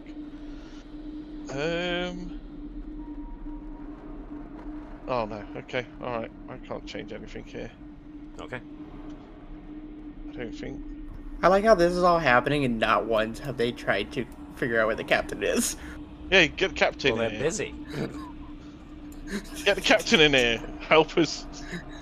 Can I stick a bumper sticker on the back of this Romulan warbird that says "I Heart Federation" or "I Heart Starfleet"? Why I Heart Federation? Why not I Heart Kardashians? No. You don't want to stick a bumper sticker on. You just want to write in the space dust, please clean me.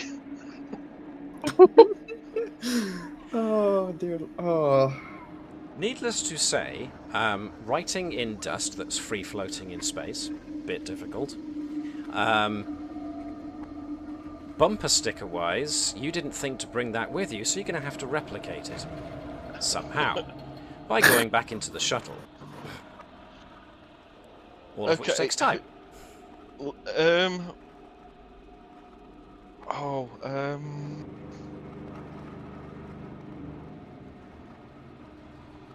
So if you want to do the hacking into the navigational system, now's the time to do it. Yeah. Let's have Liz be the person, the lead, and me, you can be the secondary. And I will assist to be parent. Okay. Alright then. Reason and con, difficulty 3. 2 of you are assisting, 1 of you is leading, off you go. 1 from Tavish. Okay. And another success from Phlesc. Okay, now the captain just has to make up 1 success on her own. And I can use the focus of helm control, right? Reason and con. Yeah, and I can use helm control, correct? Anything to do with navigation, yeah. Why? What? Why is... Oh! Is there a reason for the ooh? He's either turning into a monkey or... Oh, yeah. No! Doesn't apply, does it? Whenever you assist another character using your command, the assistant character, I could have gone, can I use command instead of... Yeah, unfortunately you didn't think of that. Oh, because I could have re-rolled one of those 20s. You can succeed at cost. Might as well. Okay. Yeah. So you do succeed in reprogramming the navigational system so that if and when they target, they look to fly off in the direction of the Romulan Star Empire, they instead get led directly into Starfleet space. Alright then, job done. But now you also have information as to how many you expect to find here. Do we have a? Can we look for the mission log as well? Like Mission log, what? yes. Why they Yeah, are I thought here? They are here to find the tachyon weapon on board of this ship and take it. And if they cannot take it, they will scan it so they can replicate it themselves and destroy this ship. Okay. We cannot let them get away with that.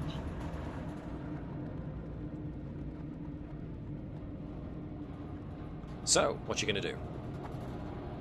Let's go. According to what you know of this ship's layout, and according to the log, their scans, the Romulans' tachyon scans, indicated that this tachyon weapon is apparently in the engineering section of the ship. The best way to get to engineering with inoperative turbolifts on a Constitution class is to use the emergency turbolift that will get you to engineering. That is way to the west of where you are, where I am currently pinging from. As soon as you get near there, I will give you a better indication. Then you can climb... You're currently on deck 16. Deck 15 is where you'll be going for the engineering, but also the Romulans have got a plan to take all the data pertaining to this tachyon weapon and whatever it was the Hamilton was up to, which means they are also going to the bridge. So the captain is off in the right general direction. turbo lifts are in this kind of Oh, good direction lord. from where I am pinging. So, there is no power on the ship, but is there Not still a power source? Can we turn the ship on? I mean, Or you're do going we to not know yet? engineering, so... Is it worth us splitting up then? So have the engineers and someone go to engineering, stop them, those Romulans, and turn the power back on, and then sort of create a force field of some kind on the bridge for any Romulans there, unless they didn't split up. It's a plan. Oh, I like that plan. Okay. Then it definitely seems that your first stop is going to be engineering. Or unless you're splitting up. I think So we'll we go. think- Well, Phlesc will go to engineering, and whoever else is coming. What are the options right now? Is it engineering or the bridge? Because that's like, Yeah, you know, pretty the much. doctor. Where am I most likely to be needed? Well, you know, there's Romulans carrying weapons, so if anyone gets hit, Whack. they're probably going to need the doctor. So, how many are we sending to the bridge? How many are we sending to engineering?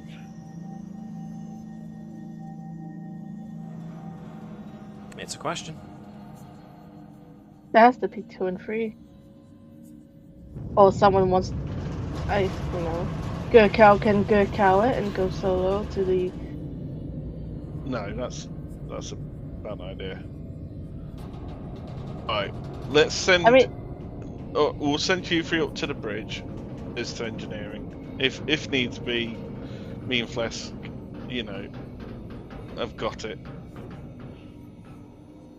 Has Tavish ever told you the story of her defending the engineering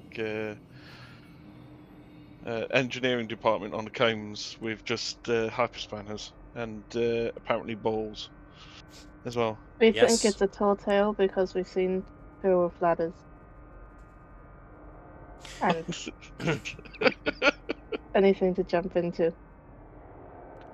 Right, so the problem you're finding at the moment is that this is a massive wall. The best way to get around is probably to find the doors, which are either there or up there, to get into the next corridor outside of the shuttle bay. So, Oh, found a door.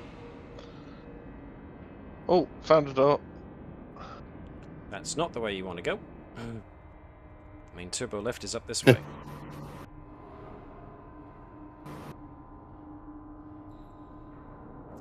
I found Which a is door when down here. Tavish comes under fire. Tavish, please! So I'm going to throw this into initiative again. If I've got everybody. I'm having fantastic luck with this, aren't I? Who do I not have? Dr. Sott. Let's throw Dr. Sott into the mix.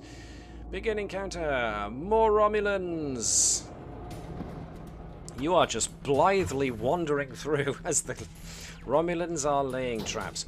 So I'm going to go with this guy first on Tavish, which means he is that Romulan there. Tavish, you didn't seem to be expecting that at all, so... ooh.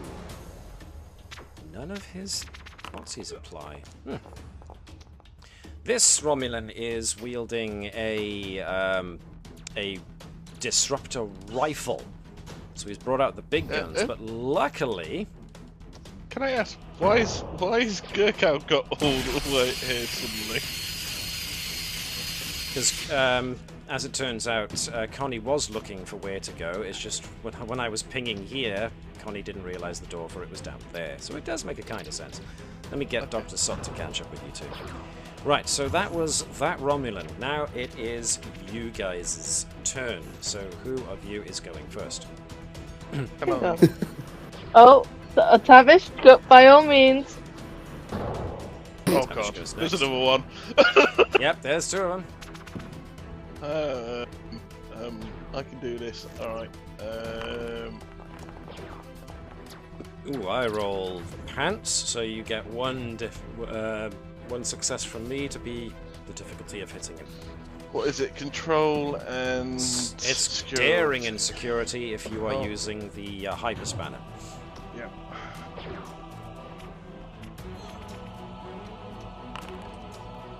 Two successes. Very good, very good, very good. Using the bludgeoning weapon with a damage of 3 -1 for them wearing EVA suits as well. But these are minor characters, so there is a scuffle. And you do eventually manage to knock him down. But it is their turn next. Unless, of course, the captain whips out her special ability. Oh yes, I do have that special ability, don't I? Yes, you I believe it's this one. Oh, yep, it is. Decisive leadership, so you can seize the initiative for free. Was there another door up here? Yes. Just walk straight through it. Yeah, so after hearing the blaster, she's gonna come in and just bum rush this guy with her bat lift because Okay, he is watching the door and Romulans. using the side panel that he is, well, the corner, as cover. of course he is. So he gets to roll, essentially, and I roll poop again. So, yeah, you've got a Great. difficulty of 1 against this guy. Security. Hand to hand.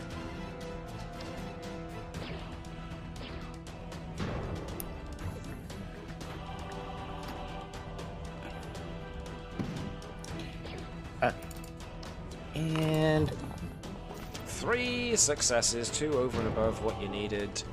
Okay. Doing damage with what? The batleth.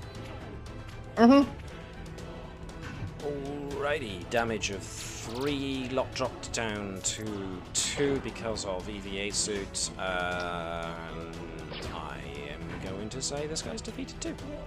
So it's not a short scuffle, but neither is it a long one for both Tavish and the captain to overpower these Romulan security guys. But you do. Well So- done, Captain. The Romulans are already lying in wait. Can I just say, this is a little bit rubbish. Seeing as that Klingon batlift, yeah, has a damage of 3, and so does my hyperspanner. Like, that batlift should be like 4 or 5, by the way. The batleth very has heavy- a severity of 3, as does a bludgeoning weapon, so How big is a hyperspanner? it's just by the way? that. The bludgeoning weapon is a stun weapon only. Oh. And the batleth is a deadly weapon. How big is a hyperspanner, by the way? It's big enough to. It's essentially a spanner. It's a big old wrench. I think our American brethren call it. So it's a big old hefty chunk of metal. It's a mace, Yeah, but with a. basically, yeah. just got electronic bits on it because it's meant to be a powered tool. I think the captain and Tavish should clink their weapons together in celebration.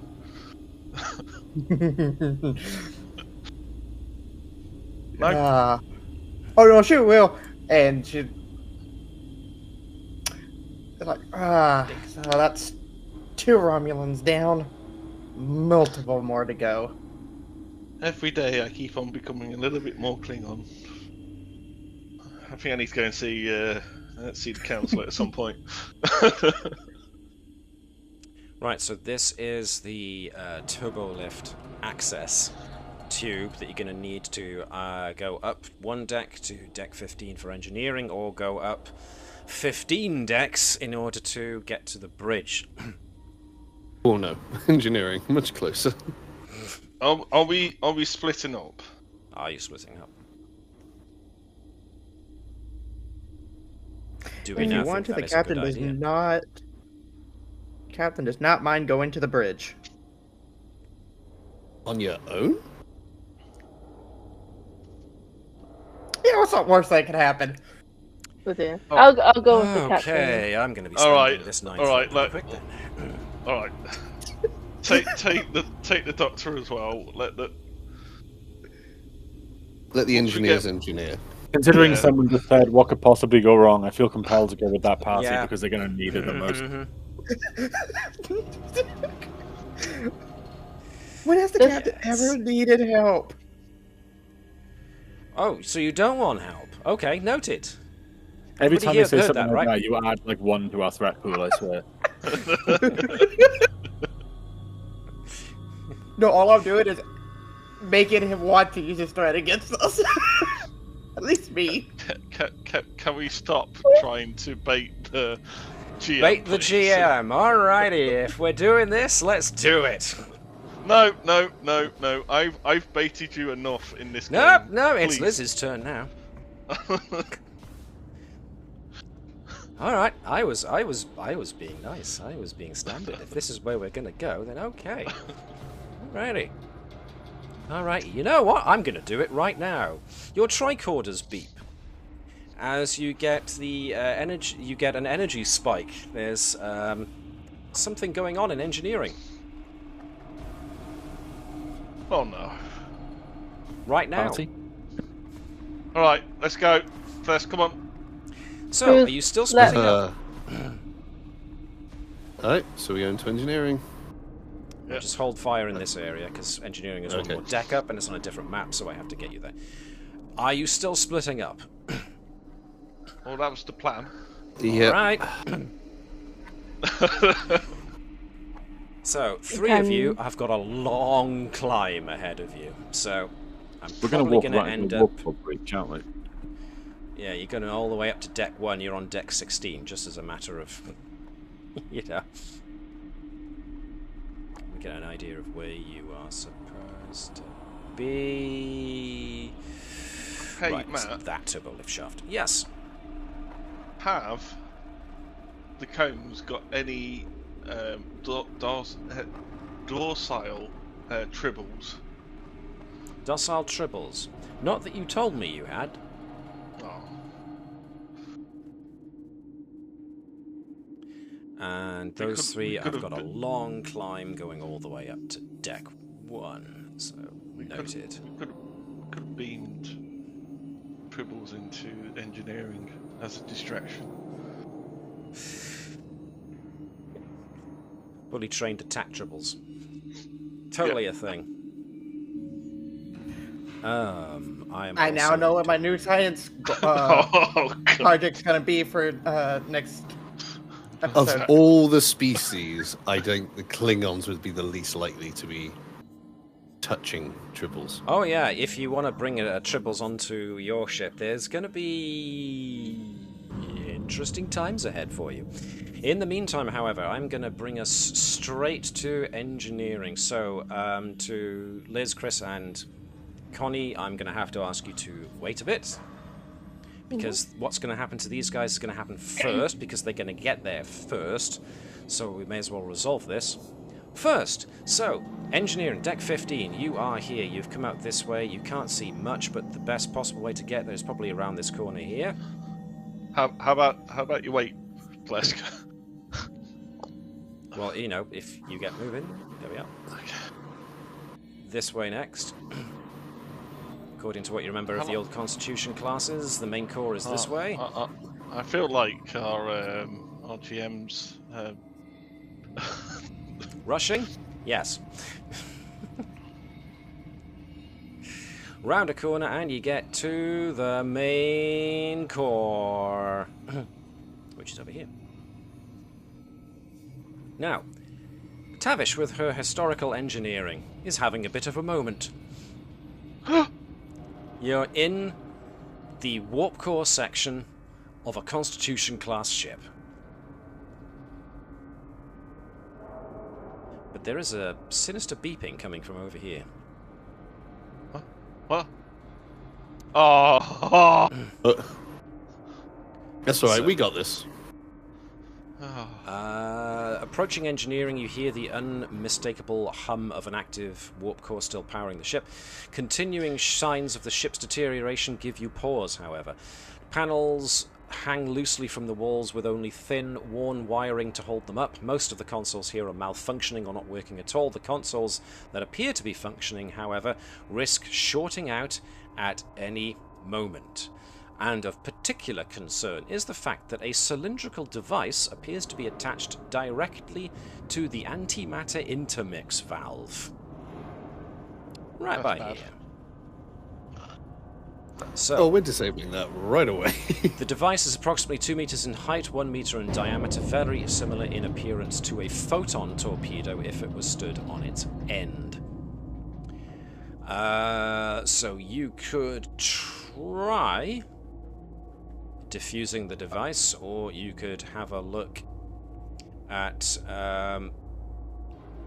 these still functioning consoles to see what you can gather as to the situation.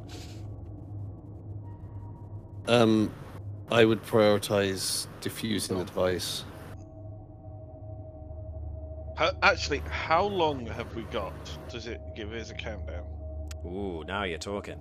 The tachyon device. Blop. It is an extended task.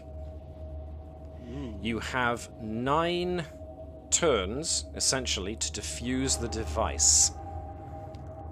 Now, funnily enough, there's only 2 of you, and because of the limited space here, only 2 people have got space to work on it at the same time, so... Alright, okay. In the nick of time, is going to come in clutch here. I was going to say, also, seeing as that me and you are... I mean, I've got Miracle... I've got Miracle Worker. That's going to help.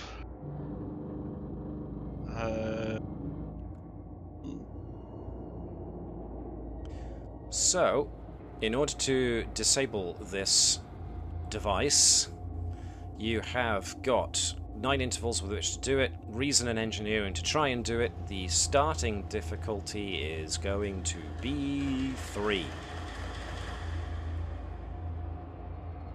Okay, so reason engineering, I'm at 10.5. What's your reason engineering? Reason engineering?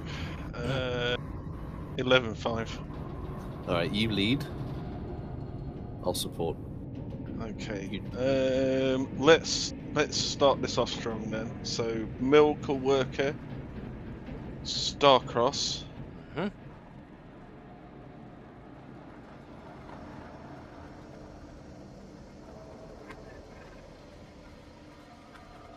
Okay. Which means it's worth taking extra momentum. No, do not take extra momentum. Okay. Well, you might as well, just to get that. No. It's a difficulty 3. Self-reliant. Whenever you succeed at... Oh no, it's succeed at a task. We did not purchase dice. You generate bonus momentum equal to the difficulty. Yeah. So you can still do it. But if you do it without spending momentum to increase the number of dice, you will gain bonus momentum. Which we of can... difficulty 3. Okay. That sounds...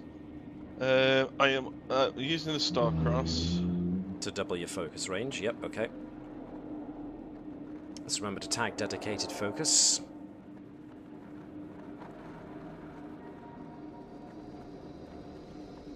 Which means you have to be using a focus. Yeah, what focus are you using? Because I've got power systems, but this is a bomb. No, I've got nothing. Diffusing a tachyon device. I'll let you both use experimental tech. Oh, okay. Because it really is. I'm going to just roll mine straight off the bat then. 2. Okay, groovy. That was a good one. So, I'm using Starcross, I'm using Self-Reliant, I'm using Miracle Worker, and I'm using Starfleet Medal of Honor. Right. Okay. Okay, so I'm using a dedicated focus. Is it? Yeah. Is it? Dedicated Yep. focus? Dedicate- Because, Yep. You take both. Okay. Focus, dedicate focus. Okay. Using 2. Not using determination. The ship is not assisting. So you're rolling 2 dice. Phlesc is rolling 1. He's already rolled 1. Oh. 5. So we get 2 gain over and above 2 what was plus- necessary. We gain 2 plus momentum, plus we gain another 3 momentum from Self-reliant. Reliant. self-reliant. 2 momentum from Medal of Honor, and Miracle Worker. When you overcome a extended task, you may increase your impact by 1 by spending 1 momentum instead of 2. Whoa. Yeah. So we spend all of that. And seen as self-reliant, we've already succeeded at a task. Self-reliant is still valid because yeah. So we spend spend 1 all the momentum. bonus momentum. So yeah, there you go. Right. And I think the impact is increased by 1. Yeah. Okay. That is... Wow. So you guys, even though you have got your hands encased in EV suits, your hands fly through the operation of trying to disarm this thing. You guys are going like blurs, like practiced lightning, which means that you do get well over 50% of the work track done. Not quite down to 25% yet, but very, very close, which means you've got the option of bringing the thing's difficulty down. Let's bring the difficulty down. It is your breakthrough. Your first breakthrough. Which is when something happens. But yes, Dave, you're going to say. I was going to say I'm going to let Phlesc take the lead on the next part of this. Well, that gets interrupted when you hear the doors to the area behind you crank open, and 4 Romulans step through. Oh, hi. All leveling disruptors at you. How are you? Come to this part of space often? They all look at you, but the lady in the front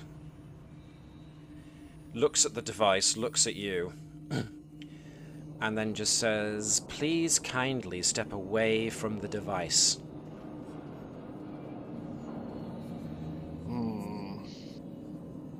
We do not wish to harm you unless we have to.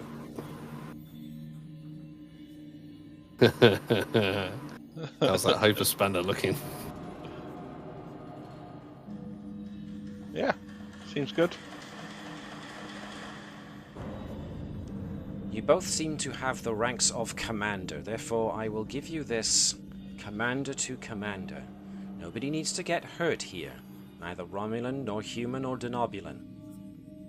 Just allow us to examine the device. You appear to be disarming it. Yes. Allow us to examine it. We can assist with disarming it, we can take it with us, and nothing else needs to happen. Well, we're disarming Let's it. disarm it and look at it later, because it's about to blow up. Yeah. Oh, wait. I have multiple focuses in diplomacy and persuasion. Sure. Oh, Yeah. Let me just find out where they are. are you sure you want to do this? I've seen your diplomacy in action. Yeah, no, it's perfect. The Palm Leaf of Pegasi peace mission, for one. Persuade to prevent violence, automatically see the task.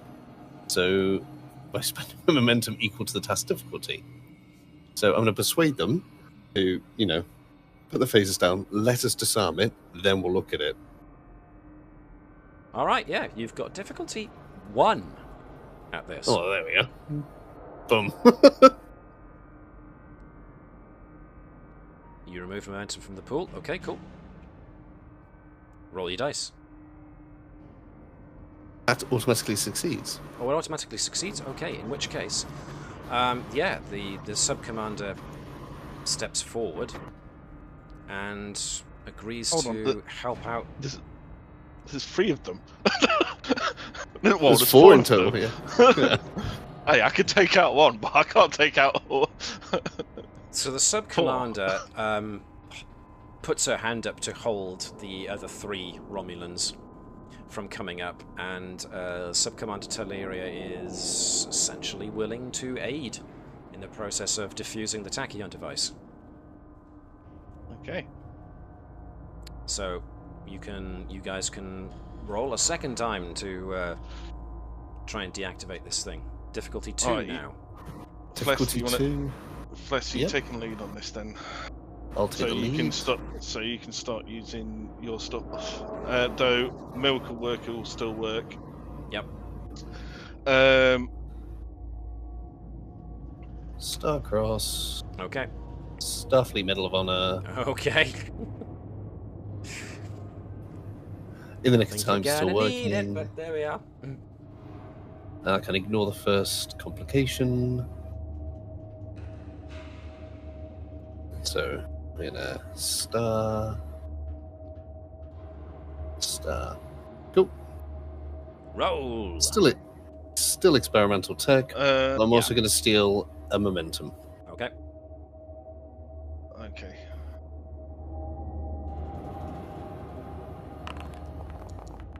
Gee, there we go.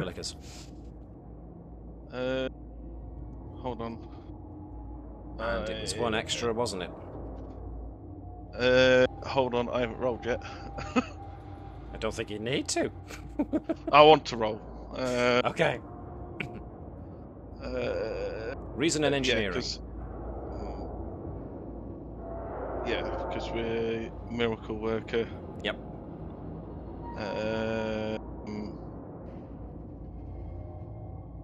Okie dokie. Oh no, I don't need custom tools for this. Right. And I'm just rolling 1, aren't I? Yes, please. Okay. At least I got my Nevertheless, Miracle Worker. you complete it. Because of Phlesk's ability. So, excuse me. Even though her Romulans, the 3 Romulans that followed her out, Sub-Commander Teleria is still insisting they stay back as she helps defuse the device, has a look at it, looks over at both Phlesc and Tavish, and says, in your opinion, would this device be considered too dangerous to allow any one polity to have possession of? Yes. Yes. It's unstable. It's messing with time. Tachyons are just coming everywhere. This is ridiculous. It's unbelievably unsafe for anyone. I believe that this is also unsafe and therefore would pose a grave risk to the Romulan Star Empire if it were allowed to persist.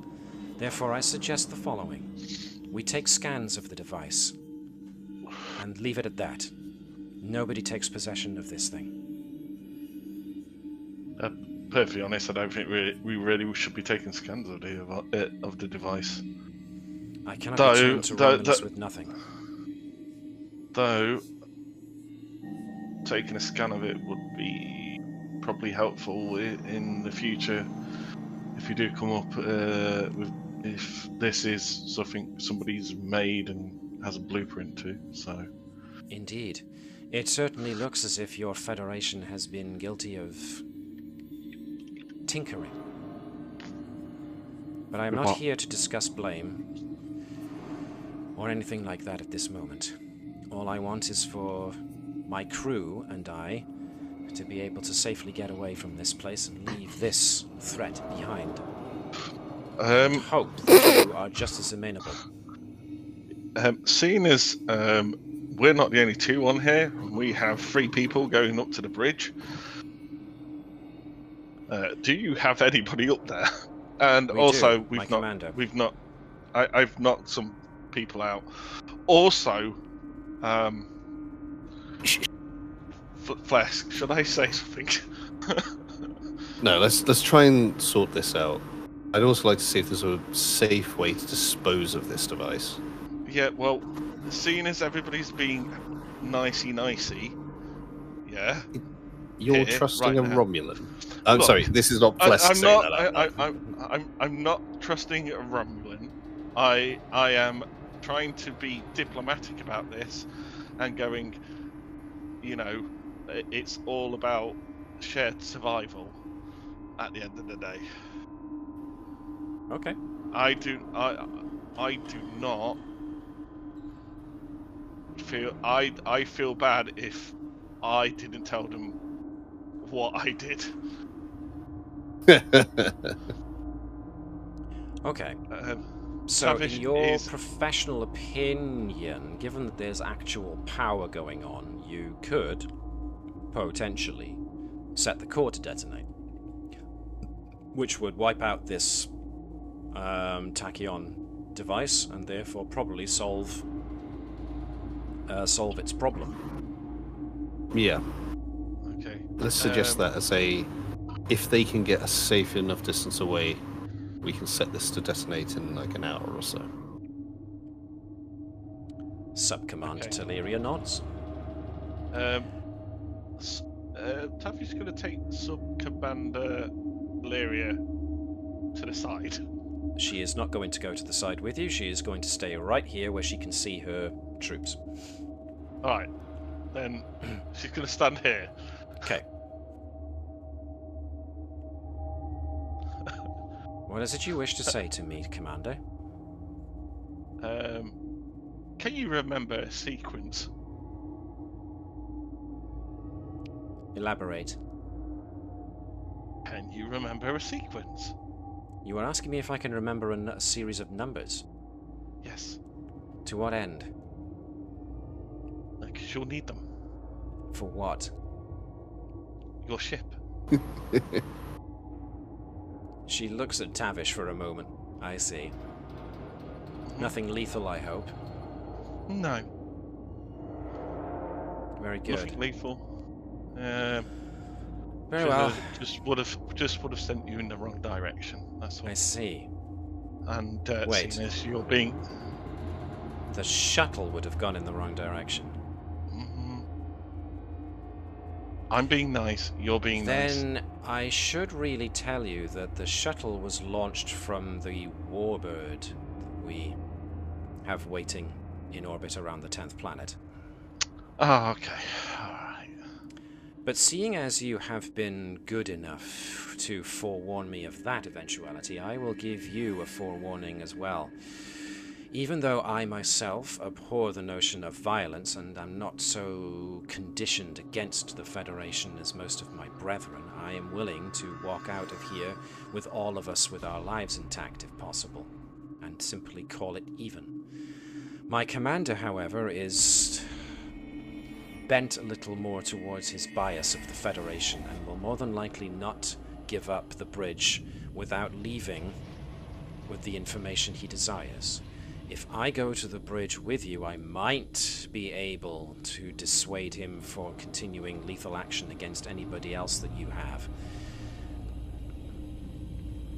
I do also quietly note to myself aloud that there's only 2 of you, and I should have realized you would have come on board with more than just 2 with an OA team. Yes, well, Phlesc. Yep. Get hold of the command. Get hold of the other part of our away team and get them to stop where they are. That's going to be difficult with the tachyon emissions currently. Oh, that's going We to be can a try. fight. Why don't we just power up the warp core? It seems we're going to set it to destruct anyway. Let's power up the warp core and get communications throughout the ship. I will lead my people to the shuttle and try and break through the interference on our shuttle also in order to send word to my commander. Okie dokie. Tavish starts very. She starts like running her fingers across like the consoles and stuff. I Like see. going, oh, that's Caressing it. So pretty. Well, in either Phlesc, case, the we have Romulans, to blow it up.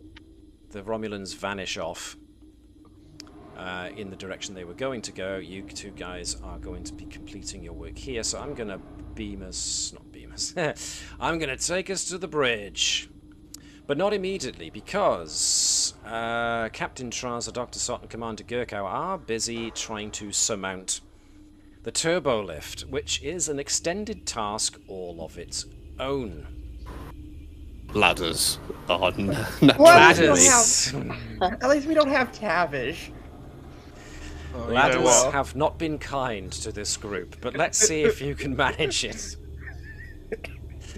As we get to essentially another extended task, this one with a difficulty of 0 though. But you guys do have to try and find your not fight necessarily, pardon me, climb your way up to try and get to the bridge. This is going to be a daring and security task with a difficulty of 0. Oh god. But either way, at least I have- Captain, Dr. Sott, and Commander Gerkow need to put in as many of these as they can in order to surmount the turbolift shaft. Jesus. So, I have days of daring against security.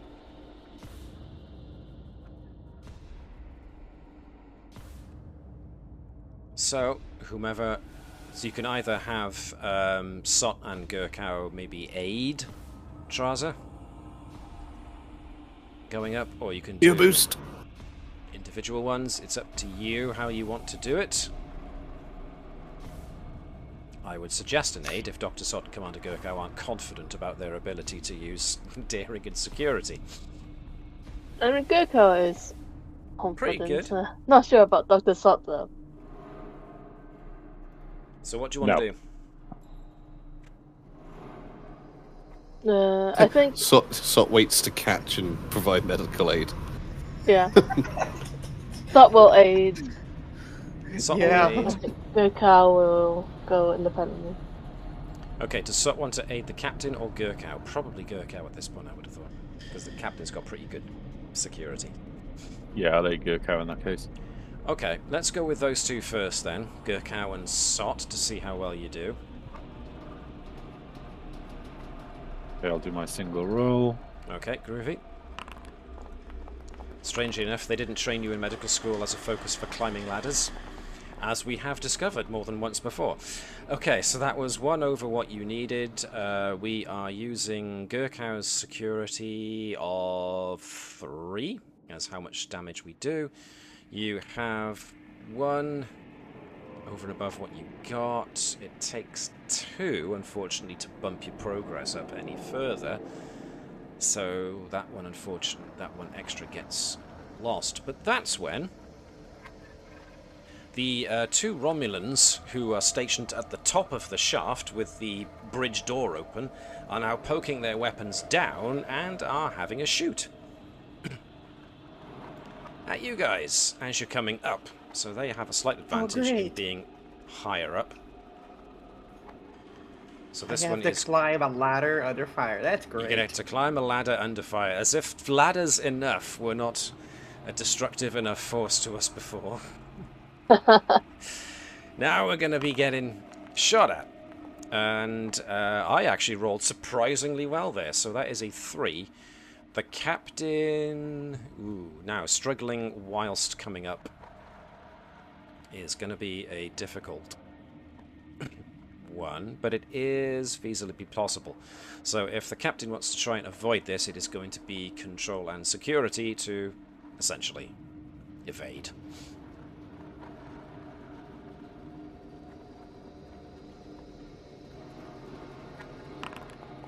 One success, which means that the Romulan beat by 2, which means the disruptor rifle does 5 damage with an extra of intense, which means it does 7 damage, which means Trasa can either take a a 7 rated injury or can spend 7 stress to get rid of the injury. Actually, pardon me, lower that by the environment suit's resistance and it's actually 6. Nodded down to... Shoot, my brain is gone. Yeah, it was up to 6. So you can take a 6 stress to avoid that grade 6 injury. Can the captain. Order of Heroism means that you would suffer an injury. You may avoid the injury for free. Okay, so that's that used. You don't have that access anymore, but now it's the captain's turn to try and surmount the obstacle. Yeah, security and good daring, right? To climb up this ladder. Correct. I don't have a focus, do I? On climbing ladders? I'd be very surprised.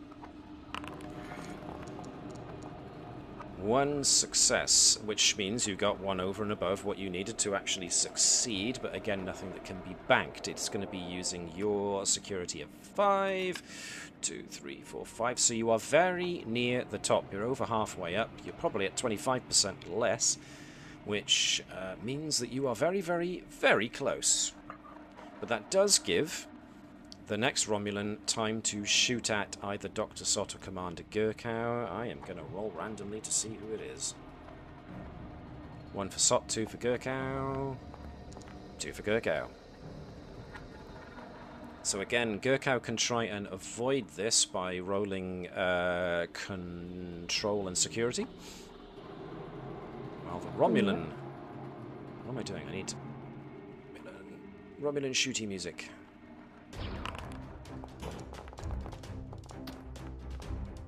So you got 1. Okay, so that's a difficulty that this Romulan has to get over. I got 1, so that's a near miss. That was close. That was just hit the bulkhead next to you. Level of close. Alright then. So this is now going to be Sott and Gerkow's turn again to surmount the ladder. Okay. While under fire now. Oh, that's fine. Daring and security. Yes, please. I'll assist again. Oh, well, now. Oh my god. So, Sott rolled well with a 9. Unfortunately, well under your... you were just 1 over your target, so that was a near miss. But Gerkow more than makes up for it, so let's see. Your security is 3, which means you finish the ascent. And not only that, you do with 2 to spare. So what I'm going to say is that you essentially burst through here. And I am going to give the extra 2 success that you won there as something that the Romulan Ulan has to get over a daring and security check to see if he gets bowled over. He failed! So you take out this guy as you surge past. So I'm just going to remove him out of the path. Which also means that the captain makes it to the top. So, but next is the Romulans' turn. Now, this guy is obviously the guy in charge as he orders his 2 remaining crew, 3, pardon me, his remaining guards to keep you guys busy. He is tapping away furiously at a console and has got something plugged into it. He's obviously trying to make off with data. So this guy's gonna go next, so let me just tick off who's been done here. Gerkow, pardon me, I gotta begin the encounter. Gerkow and Sott have done their thing. This guy hasn't gone yet. This guy's about to, so that one there. Okay. Taking a shot at the captain. The captain knows they're there, so you can try your own control and security in order to try and evade this. You can also use the doorway as cover, which is 2 successes. Okay, which means this guy I am going to spend a threat. to give this guy a third dice, since they now really have to keep you back. So that was 2. He just barely missed. That was a close one. Now it's essentially the captain's turn. Doop doop doop doop doop doop doop. Time to bash Mr. Commander upside the head with a bat lift. Okay, so this is a daring and security. I am going to spend a threat to activate this guy's... Oh yeah, I forgot. I get 2 extra threat just from this guy being in the room. Yeah, I'm going to spend a threat to have this guy pull a subordinate in front of him. Oh, you little bastard. So it's actually this guy's daring and security that we have to use. 2 successes, so that's a difficulty you got to get over. On or over. Okay, I'm just going to take a momentum to roll 3 dice. And you get 2 successes, so that is a hit. Huh? Oh, I still had When you make a melee attack and you buy 1 or more Oh, d10, nope, you wrong may guy. re-roll the dice pool. Okay, roll the 17. Wait, I used the... because I didn't add threat. Is that something else that I had? No, when you make a melee attack or are targeted by a melee attack and you buy when using threat. Oh yeah, he didn't buy using threat. Unless you want to buy using threat. No. You never want to buy using threat! Okay. They yelled at me the last time I tried. Yes, that's quite right, they did. Don't give Yeah, him I more still hit. ammunition! And I'm like, no. Give me more ammunition. If you said I still hit, then I'm good. You still hit, so it's a difficulty 3, so, can this guy... This guy is a minor NPC, so now he goes. Boop! Chin this, you chin that guy quite spectacularly after the commander pulls him in the way. Which means it's actually, there you go, so I'm going to go with this guy. Against Gerkow. This Romulan is going to try and smash her in the face with the butt of the rifle, so we're going daring and security, which you can oppose with daring and security of your own. Push him down to turbo lift. Oof. Your Is action? this... Sure, this is just you avoiding the attack, so... Is this a focus of hand-to-hand as well? Yes, absolutely. Oh. Ooh. Legion of Honor! Ah! Right, so that's the difficulty I gotta get over. Okay. I am gonna spend a little threat here again. Because somebody said I was being too nice. But I only get 1 success, so it is a fisticuffs that comes to a no-score draw. Which means we're back to you guys, essentially. Oh, no, you've all been. So it's the commander who is going to spend his action downloading the data, which means it's the one guy left of this one here. He's going to jump behind the console, use it as cover, and the Klingon is obviously the one to aim for. So, Captain, roll your control and security, please. Complication. Order the bat lift. Ah. Still one.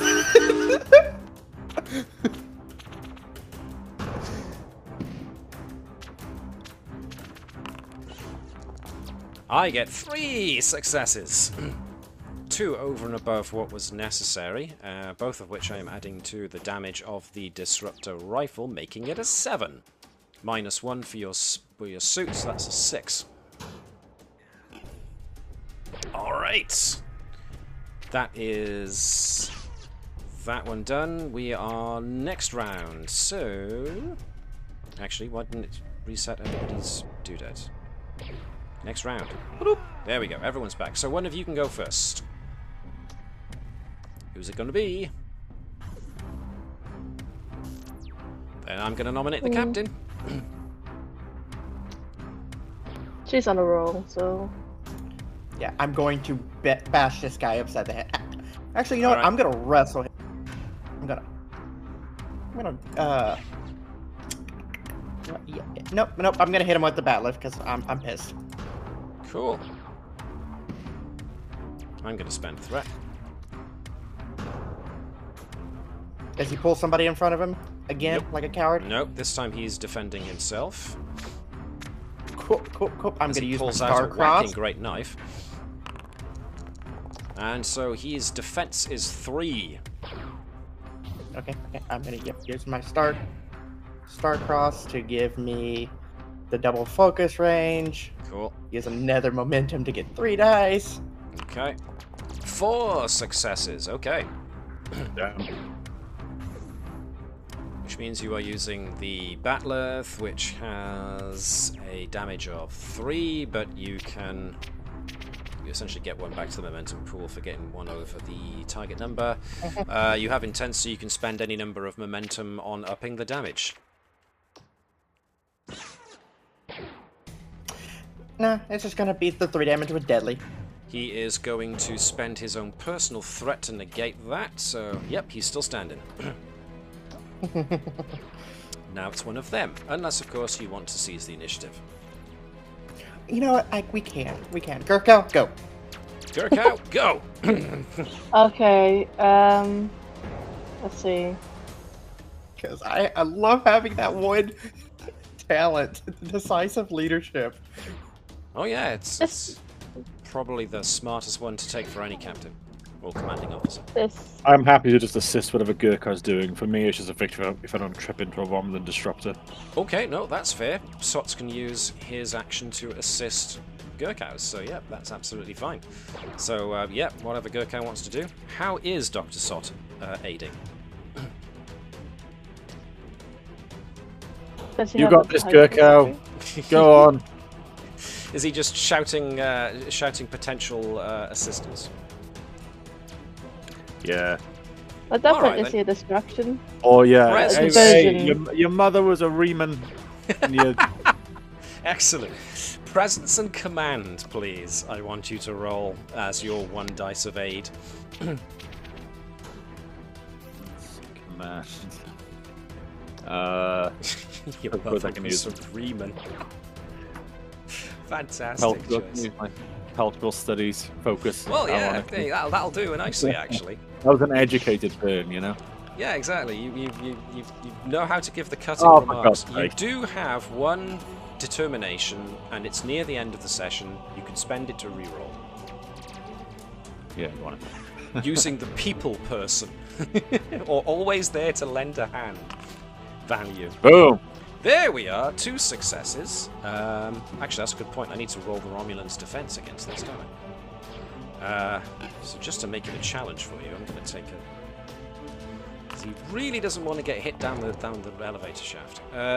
2 successes. You've got to... Whoa. So whatever Gerkow adds now, as long as you don't get 0 successes, is gravy in the boat. So Gerkow, do it. Dr. Sott has set up a fantastic distraction. This guy just turns upon hearing the insult that his mother was a Reman. Emotional damage. Okay. During insecurity, I'm probably going to slap this man silly. Alright. With hand-to-hand combat. Alright. Oh, come on! You have a determination, and it's near the end of the session. You may as well try again until it's perfect. Use that value to reroll I will that. do that.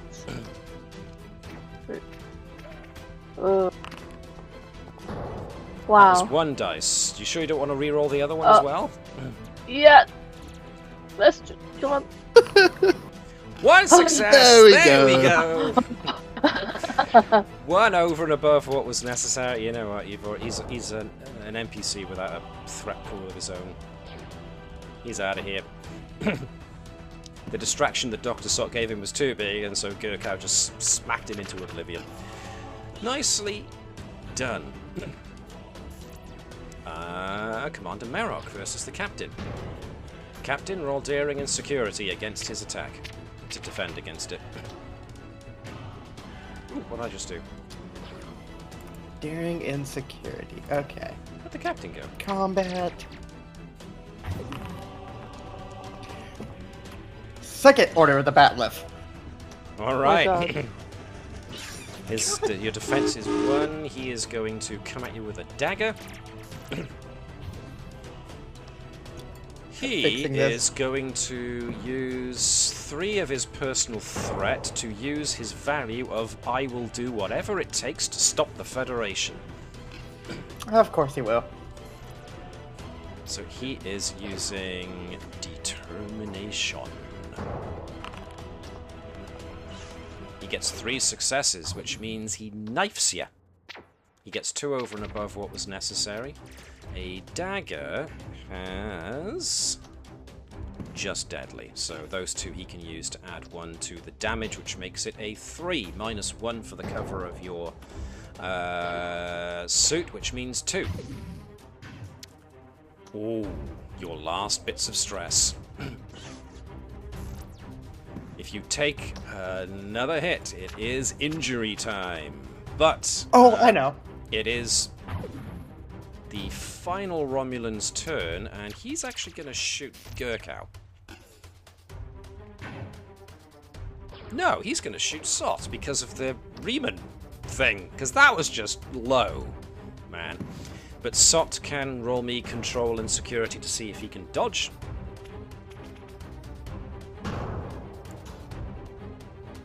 There is a Romulan over here that you can't quite see.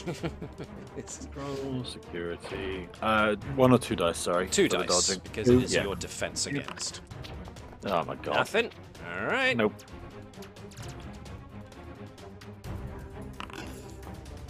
He gets 1, which means 1 over, which means he gets to hit a disruptor rifle for 6.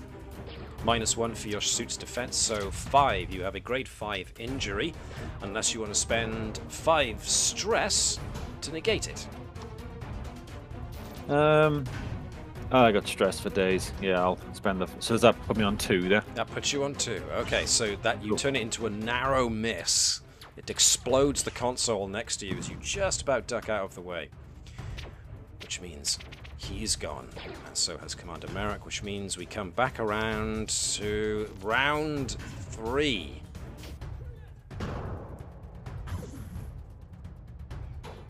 So, who wants to go first out of you guys? Oh, you know what? The funny part is, because of my Klingon thing, I get 1 protection, which stacks with the benefit of any armor. Oh, in which case, regain 2. Because that would have, yeah. That's a good point. But it is still a close one. Oh, it is. Gerkow's gonna go after that stray Romulan. Alright, Gerkow goes first. Wherever he is. He's over here. The disruptor beams are coming from over here. So as soon as you walk in that direction, you'll see him. There he is. So she's gonna run and tackle him. He is going to give daring and security as defense. But apparently he's really shocked and surprised to see it coming, so only 1. I use my focus of hand to hand. 2, which means you get 1 over and above what's necessary. You can't bank it because there's no momentum left, so you may as well. Can you spend it? No, you can't. Because your hands are not lethal weapons yet, or at least don't have the intense quality. That could be something to look into later, but for the meantime, yes. You might want me right hook. Well, indeed. Mean right hook as a talent is not a bad one. So that's Gerkow. You take out that Romulan. There's only 1 left. I'm just gonna drop that there. He is going to go next unless anybody else spends momentum to seize initiative. Well, I decisive leadership because it's once per round. Is it once per round? Oh, okay. Wow, okay. Yep. I completely forgot that. I thought it was only the first round. No, but that must have been first edition. Alright, no, if you're keeping the initiative, then, yep, the captain can go next, unless you want it to be Sott. No, there is no point. Okay. Alright, head to head. Momentum to give me 3rd dice. As I keep bashing him upside the head with a... Ooh, I got 3, so his defense is very good. How much is it to buy another 2 dice? If you want to buy 2 dice in total, it'll cost 3 momentum.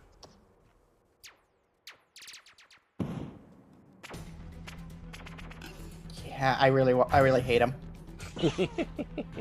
7 successes. That's all going to damage. Oh, I expected as much. Well, dang. 3 of which can go into damage, which makes it a 6, which means I am going to spend his personal threat and all the remaining threat. But it's not enough. There's still enough left over. Defeated.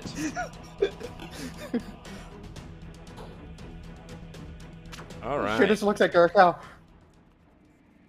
Blood wine until Phlesc is in charge. Okay. She's like leaning on the bat lift. Alright. So. Given the time, I am going to summarize these events. We are going to run over a little bit, so if anybody needs to get away, I apologize. I'll try and make this as quick as I possibly can. But I will get us back to the bridge. So, the first thing that is pertinent here is that as soon as the away team and their prisoners, I'm assuming you're taking prisoners. Oh yeah, that commander's definitely coming with her. Cool. The first thing that happens is that a Romulan warbird decloaks not far from your ship and hail you. And makes a request of Captain Hopkins that you can have Commander... Oh, what's his name? What was the name of the commander? Let me go back quickly. I lost it. Where is it? Commander Merrock. Commander Merrock can be taken as a prisoner, but she requests that the regular Romulan Ulans, which you think is the Romulan word for essentially low-rank specialists, security specialists, she asks that they at least be returned to their ship because they have no operational tactical value whatsoever. Which you kind of believe, because Romulans very much are a shifty lot, and so need to know would be very much a thing you imagine them having. Yeah, Hopkins would hand the Ulans that they've captured from the Hamilton. Not so much the people that they took from the planet. Right, and Hoping they were won't know about scientists that. rather than Ulans. Except for the 2 that you took out in the power room, they were security Ulans. So, okay, which Sub-Commander Teleria is happy with. So they do momentarily lower their shields and allow you to beam over those guys. At which point she essentially thanks you for being reasonable, but does caution you that in all likelihood the revelation that the Federation were toying with tachyons in a way that suggests some kind of weapon, according to the scans taken by that tachyon device, which they were able to take and then leave with, chances are the Federation is going to be in a bit of diplomatic hot water. So Sub-Commander Teleria, at the very least, in her non-aggressive way, suggests that the Federation should get ready for some diplomatic pressure from the Romulan Star Empire in the near future. And if the Romulan Star Empire doesn't immediately try and work this as an angle, then Sub-Commander Teleria suggests that they are going to save it as ammunition for a later date. But in the meantime, thanks you for being reasonable. And unless you have got anything to add to that particularly... Just the fact that your Empire might also be in hot water for having technically crossed the neutral zone. Because we're in Federation space, right? Technically. Correct. So, you know, so both sides are going to be in hot water. Just... Sure. You know. Sure. You've caught them in the act, as it were, of coming over the border, so you've got that. But you imagine that the whole issue with this tachyon device, wherever it was, might be seen as the bigger issue. Yeah. Nevertheless, you know, the Romulans both sides are clean. The Romulans nevertheless depart without firing a shot, and they take back their shuttle as well, needless to say. Sub-Commander Teleria does leave a note, a last parting note for both Tavish and Phlesc, thanking them for their reasonableness. I was about to say reasonability, but I'm not sure that's actually a word. I'm not even sure reasonableness is a word either, so hey, I've invented another one. Maybe two. And so the Romulans depart without further comment. But of course, there is the lingering issue that the USS Hamilton, as far as records are concerned, is not supposed to be here anymore. The mere fact that it is probably suggests a cover-up. And if anyone's going to be responsible for a Federation cover-up, it's going to be Starfleet Intelligence, or one of their subsidies. So it comes as no surprise to any of you that Starfleet Intelligence jumps on this. Now, the good news is that the folks of the colony on Carina VII, the overall effects of the tachyons, the aging processes that went through, they will dissipate over time. Not too much time at that. It took the active emission of really heavy amounts of tachyons from the Hamilton to cause this much damage to the passage of time. So the moment that is gone, when the Hamilton blows up from its warp core overload, the tachyon levels start to come down pretty quickly. Unfortunately, their overall effect on the young lad who you saw, that's not going to be so easy to fix. So he is going to perpetually be 6 months physically older than he actually is. Which, you know, in terms of things, isn't going to be a tremendous disadvantage to the boy, seeing as he is so young. So things could have been a lot worse. Yeah. He just might be the tallest kid in his class. 6 months. Oh, it was 6 years. Pardon me. He is 6 years ahead of himself. Pardon me. That is a very good. That is actually a bit of a big whoosh.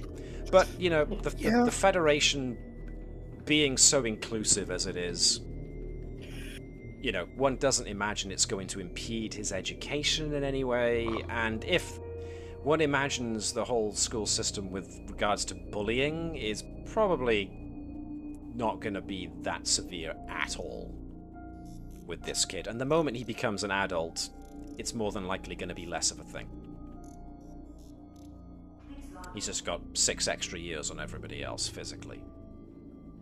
So, yeah, things could have been a lot worse. The grape growing and the production of wine is probably going to get back into normalcy after a certain amount of time has elapsed and everything has gone back down to being sane again.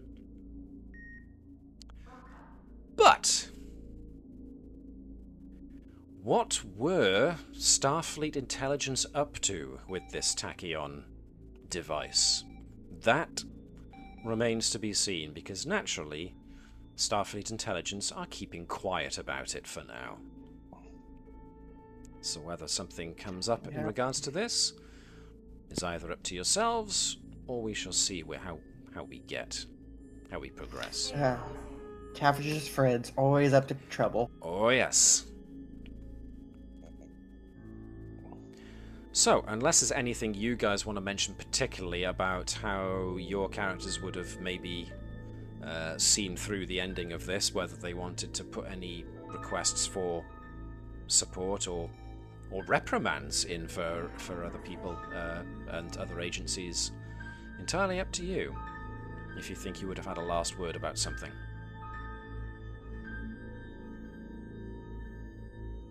Now's the time.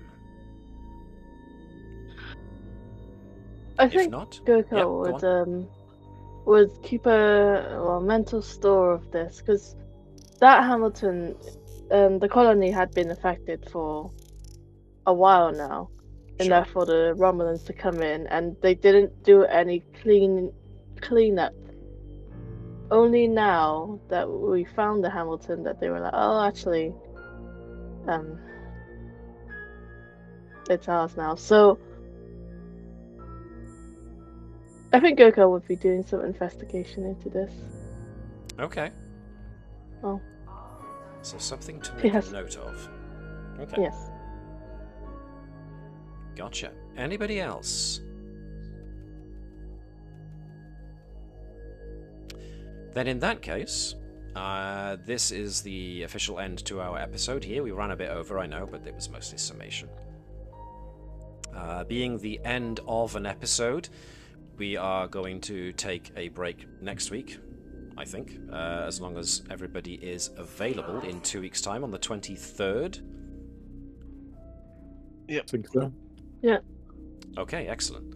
Because I know the next week, the weekend after that, is the bank holiday weekend for us over here, so people might be a bit less available then. But for the meantime, we're going to be switching over back to Carry On Crown on Sundays next week. So 2 weeks' time for more Star Trek. And as a final note in that regard, we have one episode left of this, our Season 3 of The Combs. After which, Season 4 will start. And Season 4, well, that's chronologically when the Dominion War starts. Oh, I was about to say. Oh my god, it's the Dominion. Yay. So, we will see what we see from there. But in the meantime, like I said, that is the end of that current episode. We have one more left, and then we get properly started on things. So, thank you very much to those who attended. Thanks to my players, as usual, for being great. And for giving us the opportunity to do this. Anyway, case, thank you very much for everyone else who watched along as well on YouTube. If you didn't find my verbal fumbling there disagreeable, and you enjoyed this episode, which had a lot more shoot bang fire in it than we usually do, then consider giving us a like, because it might mean that we turn up on your YouTube front page at some point. Who knows for sure. But in the meantime, we do ask you to do like the Vulcans do, which is live long and prosper. Apparently, half Vulcans here have a tendency towards violence. So, yeah, watch that. Naming no names here, but... Only to the lying Romulans. So, yes, remember that. Punch lying Romulans, but be kind to everybody else. Engage in infinite diversity and infinite combinations because, you know, it makes sense. And it's what this world needs right now. And we will see you in 2 weeks' time for the last episode of Season 3 of The Combs. In the meantime, thank you very much for watching. We will see you when we see you next. Hailing frequencies are now closed.